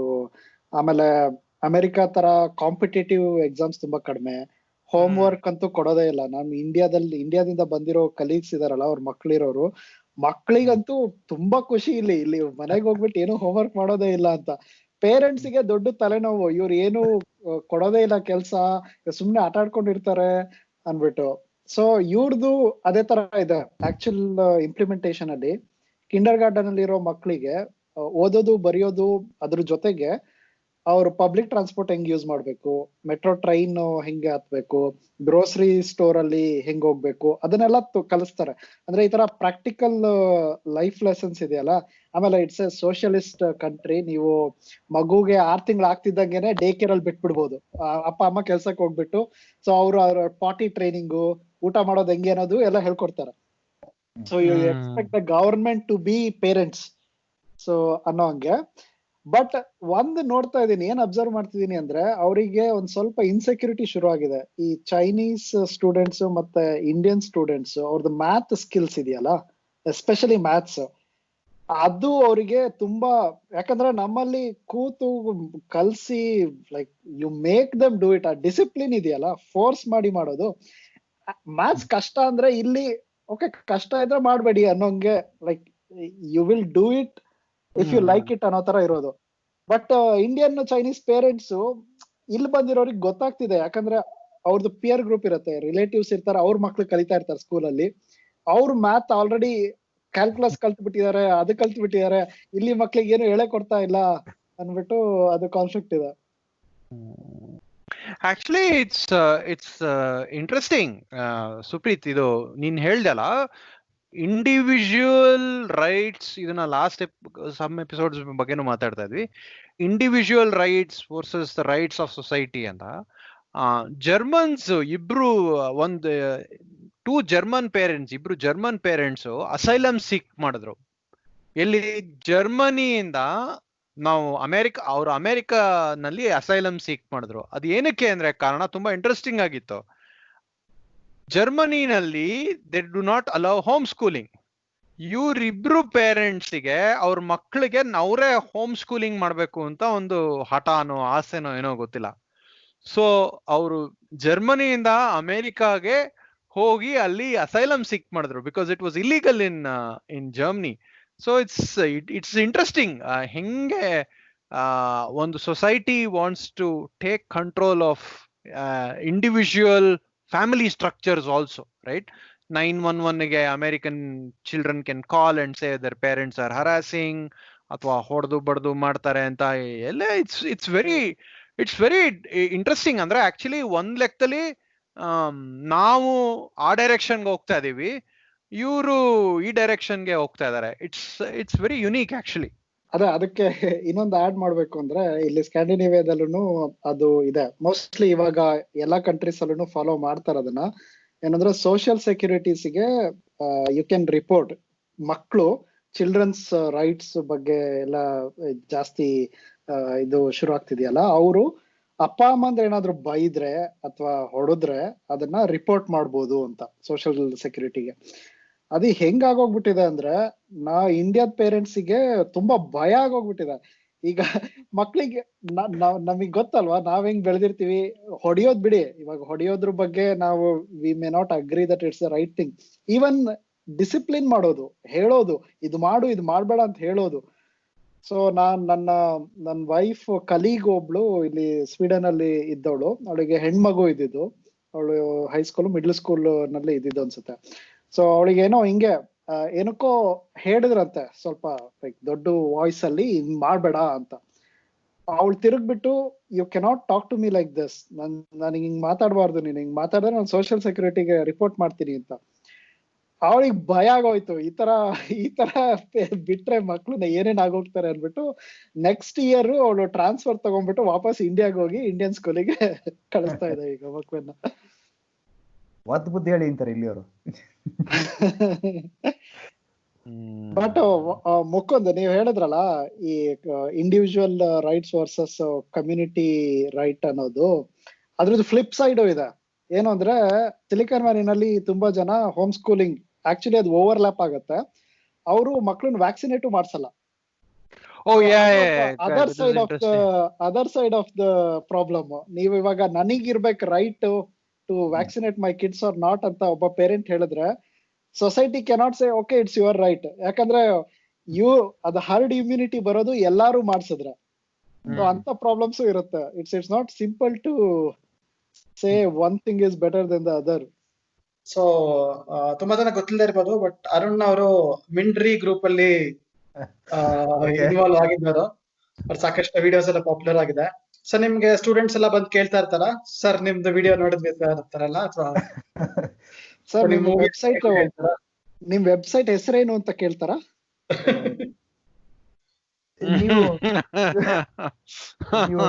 ಅಲ್ವಾ ಅಂತ ಕೇಳಿದ. ಇಲ್ಲ, ಆಕ್ಚುಲಿ ನಾನು ಕೆಲಸ ಮಾಡ್ತಿರೋದು ಒಂದು ಇಂಗ್ಲಿಷ್ ಮೀಡಿಯಂ ಸ್ಕೂಲಲ್ಲಿ.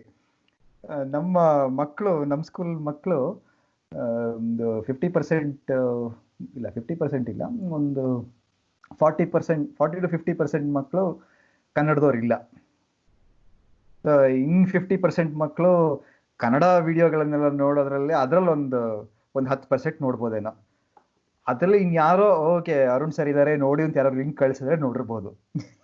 ಸೊ ತುಂಬಾ ಕಮ್ಮಿ ಜನ. ನಾನಂತೂ ಹೋಗಿ ಹೇಳಿಲ್ಲ, ನೋಡಪ್ಪ minry.in ನೋಡಿ ಅಂತ ಹೇಳಿಲ್ಲ ನಾನೇನು ಇದುವರೆಗೂ. ಇದು ಆಕ್ಚುಲ್ ಆಗಿ ನಾನು ಟೀಚರ್ ಆಗಕ್ಕಿಂತ ಮುಂಚೆನೆ ಶುರು ಮಾಡಿದ್ದೆ ನಮ್ಮ ಮಿಂಡ್ರಿ ಅಸೋಸಿಯೇಷನ್ನ. ಸೊ ನಾನು ಅದಕ್ಕೆ ಮತ್ತೆ ಇಲ್ಲಿಗೆ ಅದೇ ಬೆರ್ಸಕ್ ಹೋಗಿಲ್ಲ. ನೀವು ಇಂಗ್ಲಿಷ್ ಮೀಡಿಯಂ ಅಂದಾಗ ನೆನಪಾಯ್ತು. ನಾನು 4ನೇ ಕ್ಲಾಸ್ ವರೆಗೂ ಕನ್ನಡ ಮೀಡಿಯಂ ಅಲ್ಲಿ ಇದ್ದಿದ್ದು. 5ನೇ ಕ್ಲಾಸಿಂದ ಇಂಗ್ಲಿಷ್ ಮೀಡಿಯಂ ಇತ್ತು. ನನಗೆ ಇದೇ ಟೀಚರ್ಗಳಲ್ಲಿ ಕೆಲವೊಬ್ಬರಿಗೆ ಇಂಗ್ಲಿಷ್ ಹೇಳ್ಕೊಡ್ತಾ ಇದ್ದ ಟೀಚರ್ಗೆ ಇಂಗ್ಲಿಷ್ ಅಲ್ಲಿ ಮಾತಾಡಕ್ ಬರ್ತಿರ್ಲಿಲ್ಲ. ಸೊ ನಮಗೆ ಇಂಗ್ಲಿಷ್ ಟೀಚರು, ಬಟ್ ಅವ್ರಿಗೆ ಇಂಗ್ಲಿಷ್ ಮಾತಾಡಕ್ ಬರ್ತಿರ್ಲಿಲ್ಲ. ಯಾಕೆಂದ್ರೆ ಅವಾಗ ಎಷ್ಟು ವರ್ಷ ಹಿಂದೆ, ಆಮೇಲೆ ಅದು ದಾವಣಗೆರೆ ಟೌನು, ಬೆಂಗಳೂರು ಅಲ್ಲ, ಹಂಗಿತ್ತು. ಆಮೇಲೆ ಸೈನ್ಸ್, ಫಿಸಿಕ್ಸ್ ಮತ್ತೆ ಬೇರೆ ಸಬ್ಜೆಕ್ಟ್ ಎಕ್ಸ್ಪ್ಲೈನ್ ಮಾಡೋರು ಕನ್ನಡ ಮೀಡಿಯಂದು ಸೇಮ್ ಟೆಕ್ಸ್ಟ್ ಬುಕ್ ನ ಇಟ್ಕೊಂಡು ಇಂಗ್ಲಿಷ್ ಅಲ್ಲಿ ಒಂದು ಪ್ಯಾರಾಗ್ರಾಫ್ ಓದೋದು, ಅದನ್ನ ಕನ್ನಡದಲ್ಲಿ ಕನ್ನಡ ಬುಕ್ ಇಂದ ಓದೋದು, ಈ ತರ ಹೇಳ್ಕೊಡ್ತಾ ಇದ್ರು. ಸೊ ಅದು ಆಕ್ಚುಲಿ ನಾನು ಅಬ್ಸರ್ವ್ ಮಾಡಿರೋಂಗೆ ತುಂಬಾ ಚೇಂಜ್ ಆಗಿದೆ. Like in one generation English knowledge ಅನ್ನೋದು, ಅವರು ಆಕ್ಚುಲಿ ಬುದ್ಧಿವಂತರಾಗ್ತಿದಾರೋ ಇಲ್ಲೋ ಮಕ್ಕಳು, ಅದು ಬೇರೆ ಕ್ವಶನ್. ಬಟ್ ಇಂಗ್ಲಿಷ್ ಅಂತೂ unconditionally they are picking it up very quickly ಅಲ್ವಾ? ಈ ಇಂಗ್ಲಿಷ್ ನಾಲೆಡ್ಜ್ ಅಂತ ಏನಿಲ್ಲ, ಸ್ಪೋಕನ್ ಇಂಗ್ಲಿಷ್ ಅಷ್ಟೇನೆ. ಎಲ್ಲೆಲ್ಲಿ ಏನೇನ್ ಪದ ಉಪಯೋಗಿಸ್ಬೇಕು ಗೊತ್ತಾಗಲ್ಲ. ಒಂದು ಆಸಮ್ ಇಟ್ಕೊಂಡು ಎಲ್ಲ ಕಡೆ ಹೇಳ್ತಿರ್ತಾರೆ ಅದನ್ನ. ಆಸಮ್ ಅಲ್ಲ, ಆಸಮ್, ಆಮೇಲೆ ಇನ್ನೊಂದೆರಡು ಇದೆಯಪ್ಪ, epic, legend. Legend is also in social media. He is a legend. ಎಷ್ಟು ಸಿನಿಮಾ ಮಾಡಿದ್ದಾರೆ ಗುರು.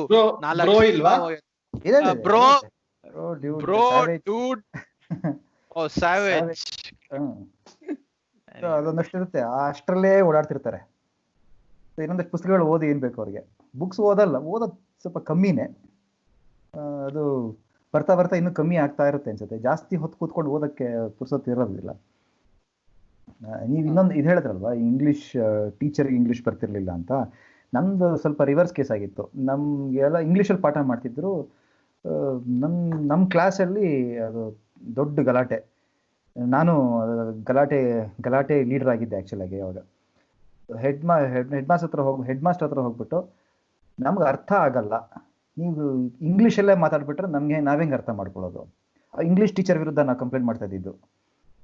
ಅವ್ರು ಇಂಗ್ಲೀಷಲ್ಲೇ ಮಾತಾಡ್ತಾರೆ, ಪದ್ಯ ಎಲ್ಲ ಇಂಗ್ಲೀಷಲ್ಲೇ ಎಕ್ಸ್ಪ್ಲೇನ್ ಮಾಡ್ತಾರೆ, ನಮ್ಗೆ ಬರೋಲ್ಲ, ಕನ್ನಡದಲ್ಲಿ ಹೇಳಬೇಕು ಅಂತ. ಆ ಪಾಪ ತಲೆ ಚೆಚ್ಕೊಂಡ್ರು ಅವರು. ನಾನು ಇಂಗ್ಲೀಷ್ ಪಾಠ ಮಾಡಕ್ಕೆ ಬಂದಿರೋದು, ನನಗೆ ಕನ್ನಡದಲ್ಲಿ ಹೇಳಕ್ಕೆ ಹೇಳ್ತಿದ್ದಾರೆ ಇವರು ಅಂತ. ಈ ತರ ಸ್ಕೂಲಲ್ಲಿ ನಾನಿದ್ದಿದ್ದು. ಈಗ ಉಲ್ಟಾ, ನಾನು ಕನ್ನಡ ಮಾತಾಡಿದ್ರೆ ಮಕ್ಳಿಗೇನು ಅರ್ಥ ಆಗಲ್ಲ.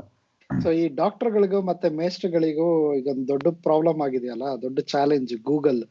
ಸೊ ಡಾಕ್ಟ್ರು ಅವರಿಗೆ ಸಿಂಪ್ಟಮ್ ನೋಡಿ ಡಯಾಗ್ನೈಸ್ ಮಾಡೋಕ್ಕಿಂತ ಮುಂಚೆನೆ ನಾವು ಗೂಗಲ್ ಮಾಡ್ಬಿಟ್ಟು ಹೋಗಿ ಡಾಕ್ಟರ್ ಇದಿರ್ಬೋದಾ ಅದಿರ್ಬೋದಾ ಅಂತ ಕೇಳ್ತಾರಲ್ಲ, ಹಂಗೇನೆ ಟೀಚರ್ಗಳಿಗೆ ಸೊ ನೀವು ಹೇಳಕ್ಕಿಂತ ಮುಂಚೆನೆ, ಇಲ್ಲ ಸರ್ ಗೂಗಲ್ ನಾನು ಇಂಟರ್ನೆಟ್ ಅಲ್ಲಿ ನೋಡಿದೀನಿ ಹಿಂಗಿದೆ.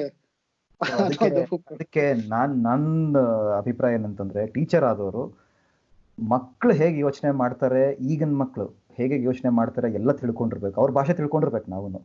ಅವ್ರ ಹತ್ರ ನಾನು ಒಂದೆರಡು ಮೂರು ಸಲ ಡ್ಯೂಡ್ ಅಂತಾನೆ ಕರಿಬೇಕು ಅವ್ರನ್ನ, ನಾನು ಬ್ರೋ ಅಂತ ಕರಿಬೇಕು ಅವ್ರನ್ನ. ಅವಾಗ ಅವ್ರು ಕನೆಕ್ಟ್ ಮಾಡ್ಕೋತಾರೆ, ಇವನ ಹತ್ರ ಆಟ ಆಡ್ಬಾರ್ದಪ್ಪ ಅಂತ. ಇವನು ಗೊತ್ತು, ನನ್ನ ಭಾಷೆ ಗೊತ್ತು, ಅವನೇನು ವೆಬ್ಸೈಟ್ ನೋಡ್ತಾನೆ ನಾನು ನೋಡಿರ್ಬೇಕು ಅದನ್ನ. ಈಗ ಎಷ್ಟೊಂದು ಜನ ಪಾಪ ಟೀಚರ್ಗಳಿಗೆ ಇನ್ಸ್ಟಾಗ್ರಾಮ್ ಅಂದ್ರೆ ಏನು ಅಂತ ಗೊತ್ತಿರಲ್ಲ. ಇಲ್ಲಿ ನೋಡಿದ್ರೆ ಇನ್ಸ್ಟಾಗ್ರಾಮ್ ಅಲ್ಲಿ ಅದೇ ಟೀಚರ್ ಬಗ್ಗೆ ಮೀಮ್ಸ್ ಮಾಡ್ಕೊಂಡಿರ್ತಾರೆ ಮಕ್ಕಳು. ಇದು ತಿಳ್ಕೊಬೇಕು. ಅವ್ರ ಜೊತೆ ಇದ್ರೇನೆ ತಿಳ್ಕೊಳಕ್ಕಾಗೋದು. ನಾನೇನೋ ಡಿಸ್ಟೆನ್ಸ್ ಮೇಂಟೈನ್ ಮಾಡ್ತೀನಿ, ಟೀಚರು ನನ್ನ ಗೌರವ ಅದೆಲ್ಲ ಇದ್ರೆ ಆಗಲ್ಲ. ಒಂದ್ ಲಾಸ್ಟ್ ಕ್ವಶನ್. ಮುಂಚೆಯಿಂದನೂ ಇದೊಂದು ಕ್ವಶನ್ ಎಲ್ಲರೂ ಹೇಳ್ತಿದ್ರಲ್ವಾ, ಎಜುಕೇಶನ್ ಸಿಸ್ಟಮಿಗೆ ತುಂಬಾ ಜನ ಏನೋ ಬೆಸ್ಟ್ ಆಫ್ ದ ಸೊಸೈಟಿ ಬರಲ್ಲ, ಅವ್ರನ್ನ ತರಬೇಕು ಎಜುಕೇಶನ್ ಸಿಸ್ಟಮಿಗೆ, ನೆಕ್ಸ್ಟ್ ಜನರೇಷನ್ಗೆ ನಾವು ಕಾಂಟ್ರಿಬ್ಯೂಟ್ ಮಾಡ್ಬೇಕು ಅಂತ. ಅದೇನಾದ್ರೂ ಬದಲಾಗಿದೆ ಅನ್ಸುತ್ತಾ ನಿಮಗೆ? ನಾವು ಓದ್ತಾ ಇದ್ದ ಕಾಲದಿಂದ ಇವಾಗ ಅಪರ್ಚುನಿಟೀಸ್ ಜಾಸ್ತಿ ಆಗ್ತಾ ಇದೆಯಾ? ಅಥವಾ ಯಾರಾದ್ರೂ ಇವಾಗ ಲೈಫ್ ಸ್ಟೈಲ್ ಏನಾದ್ರು, ಈಗ ನನ್ನ ಕ್ಲಾಸ್ಮೇಟ್ಸ್ ತುಂಬಾ ಜನ ಬ್ಯಾಂಕಿಗೆ ಕೆಲ್ಸಕ್ಕೆ ಹೋದ್ರು. Even though they were in engineering, software ಕಲ್ತಿದ್ರು, they chose to work in a bank. ಅದು ಲೈಫ್ ಸ್ಟೈಲ್. ಯಾಕಂದ್ರೆ ಫಿಕ್ಸ್ಡ್ ಟೈಮಿಂಗ್ ಇರುತ್ತೆ, ಆಮೇಲೆ ಜಾಬ್ ಸೆಕ್ಯೂರಿಟಿ ಇರುತ್ತೆ. ಆಮೇಲೆ ಕೆಲವೊಬ್ರು ಗವರ್ಮೆಂಟ್ ಜಾಬಿಗೆ ಹೋದ್ರು, BLಗೆ ಹೋಗಿರೋದು. ಅವರಿಗೆ like he knows his life is settled, ಒಂದ್ ಗವರ್ಮೆಂಟ್ ಜಾಬ್ ಆಯ್ತು ಅಂತ.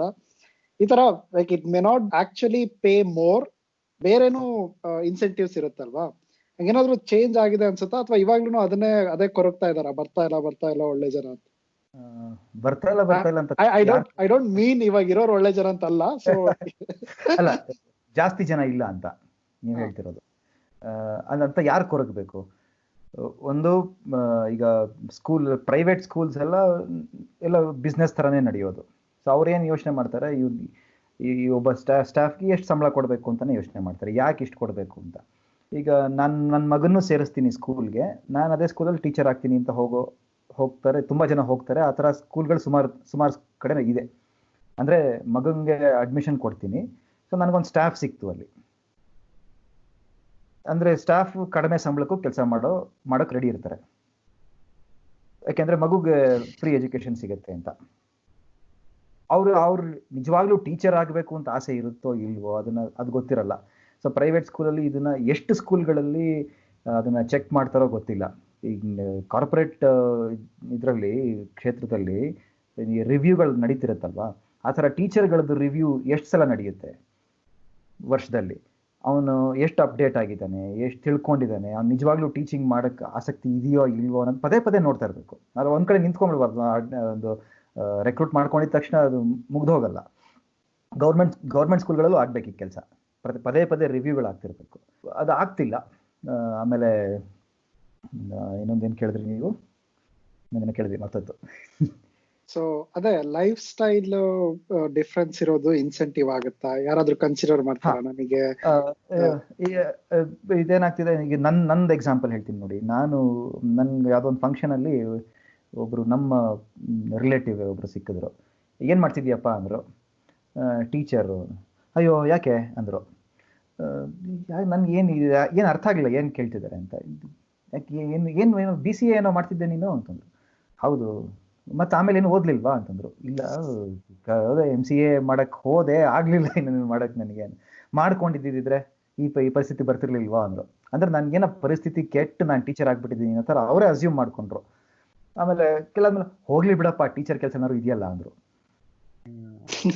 ಇಲ್ಲ, ಇದು ಆಕ್ಚುಲಿ ಇಟ್ಸ್ ವೆರಿ ಸ್ಟ್ರೇಂಜ್. ಅಂದ್ರೆ the whole society is gear to understand. ಇದನ್ನ ಇನ್ನೊಂದು ತಮಾಷೆ ಅಂದ್ರೆ, ನಮ್ಮ ಫ್ರೆಂಡ್ ಒಬ್ಬ ಇಸ್ರೋ ಸೇರ್ಕೊಂಡ. ನಾವೆಲ್ಲ ಇಂಜಿನಿಯರಿಂಗ್ ಮಾಡಿ ಅಲ್ಲಿ ಸಾಫ್ಟ್ವೇರ್ ಇಲ್ಲಿ ಅಮೆರಿಕ ಅಂತೆಲ್ಲ ಹೋಗಿ ಅದೇನೋ ಒಂದಷ್ಟು ಜನ ಹೋದ್ರು. ಅವ್ನು ಇಸ್ರೋ ಸೇರ್ಕೊಂಡ. ಇಸ್ರೋದವರು ಚಂದ್ರಯಾನ್ ಮಾಡಿ 8th pay commission 9th pay commission ಆಗೋ ತನಕ ಅವನಿಗೆ ನಯ ಪೈಸಾ ಮರ್ಯಾದೆ ಇರ್ಲಿಲ್ಲ. ಈಗ ಎಲ್ರು ಅವನ್ ಹಿಂದೆ ಗುರು ನೀನ್ ಒಳ್ಳೆ ಕೆಲಸ ಮಾಡ್ದೆ ನೋಡು, 8th pay commission 9th pay commission ಬಂತು ಅಂತ ಇದಾರೆ. So it's a way how we are all aligned. ಹೆಂಗೆ ಅಕಸ್ಮಾತ್ ನೀವು ದುಡ್ಡು ಮಾಡಿದ್ರೆ you arrived in life or else ಮಗಂದು ಅಂತ. ಮತ್ತೆ ಇನ್ನೊಂದೇನಂದ್ರೆ ಏನ್ ಪಾಠ ಮಾಡ್ತೀವಿ, ಯಾವ ಲೆವೆಲಲ್ಲಿ ಪಾಠ ಮಾಡ್ತೀರಾ ಅಂತ ಕೇಳ್ತಾರೆ. ನಾನು ಹೈಸ್ಕೂಲ್ ಅಂತಂದ್ರೆ ಓಕೆ, ಪ್ರೈಮರಿ ಸ್ಕೂಲ್ ಅಂತಂದ್ರೆ ನನ್ ಮರ್ಯಾದೆ ಸ್ವಲ್ಪ ಕಮ್ಮಿ, ಕಿಂಡರ್ ಗಾರ್ಟನ್ ಅಂದ್ರೆ ಇನ್ನೂ ಕಮ್ಮಿ ಅಂತ. ಪ್ರೊಫೆಸರ್ ಸಖತ್, ಯಾಕೆ ಅಂತಂದ್ರೆ ಅವ್ರಿಗೆ ದುಡ್ಡು ಜಾಸ್ತಿ ಬರುತ್ತೆ ಅಂತ. ನೀ ಯಾಕೆ ಕಾಲೇಜಿಗೆ ಟ್ರೈ ಮಾಡಬಾರ್ದು ಪಾಠ ಮಾಡಕ್? ನನಗೆ ಸ್ಕೂಲ್ ಮಕ್ಳಿಗೆ ಪಾಠ ಮಾಡಕ್ ಇಷ್ಟ, ಯಾಕೆ ಮಾಡ್ಬೇಕು? ನಾನು ಯಾತಕ್ಕೆ ಹೋಗ್ಬೇಕು ಡಿಗ್ರಿ ಮಕ್ಳಿಗೆ ಪಾಠ ಮಾಡೋದಕ್ಕೆ? ಅದು ಆ ಥರ ಇದೆ ಅಲ್ವಾ. ಪ್ರೊಫೆಸರ್ ಅಂದ್ರೆ ಅವ್ನು ಚೆನ್ನಾಗಿ ದುಡ್ಡು ಸಂಪಾದನೆ ಮಾಡ್ತಾರೆ. ಅವ್ರು ಹೇಳ್ದಂಗೆ ಎಲ್ಲಿ ದುಡ್ಡು ಜಾಸ್ತಿ ಸಂಪಾದನೆ ಮಾಡ್ತಾರೋ ಅವರು ಸಕ್ಸಸ್ಫುಲ್ ಅಂತ. ಸ್ಕೂಲ್ ಟೀಚರ್ ಅಂದ್ರೆ ನಮ್ಮ ಬೀಚೆ ಹೇಳ್ತಿದ್ರಲ್ಲ, ಬಡಮೇಷ್ಟ್ರು ಅಂತ ಕರೀರಿ ಸಾಕು, ಬಡಮೇಷ್ಟ್ರು ಅಂತ ಯಾಕೆ ಕರಿಬೇಕು, ಎಲ್ಲ ಒಂದೇ ಅಂತ. On that very rich note, we will end the program. Thanks ಎಲ್ರಿಗೂ. ದಯವಿಟ್ಟು ಲೈಕ್, ಶೇರ್ ಮತ್ತೆ ಸಬ್ಸ್ಕ್ರೈಬ್ ಮಾಡಿ. ಅರುಣ್ ಮೇಷ್ಟ್ರು, thank you so much. Supreet, Vasuki, bye. Thanks ಮಕ್ಕಳು.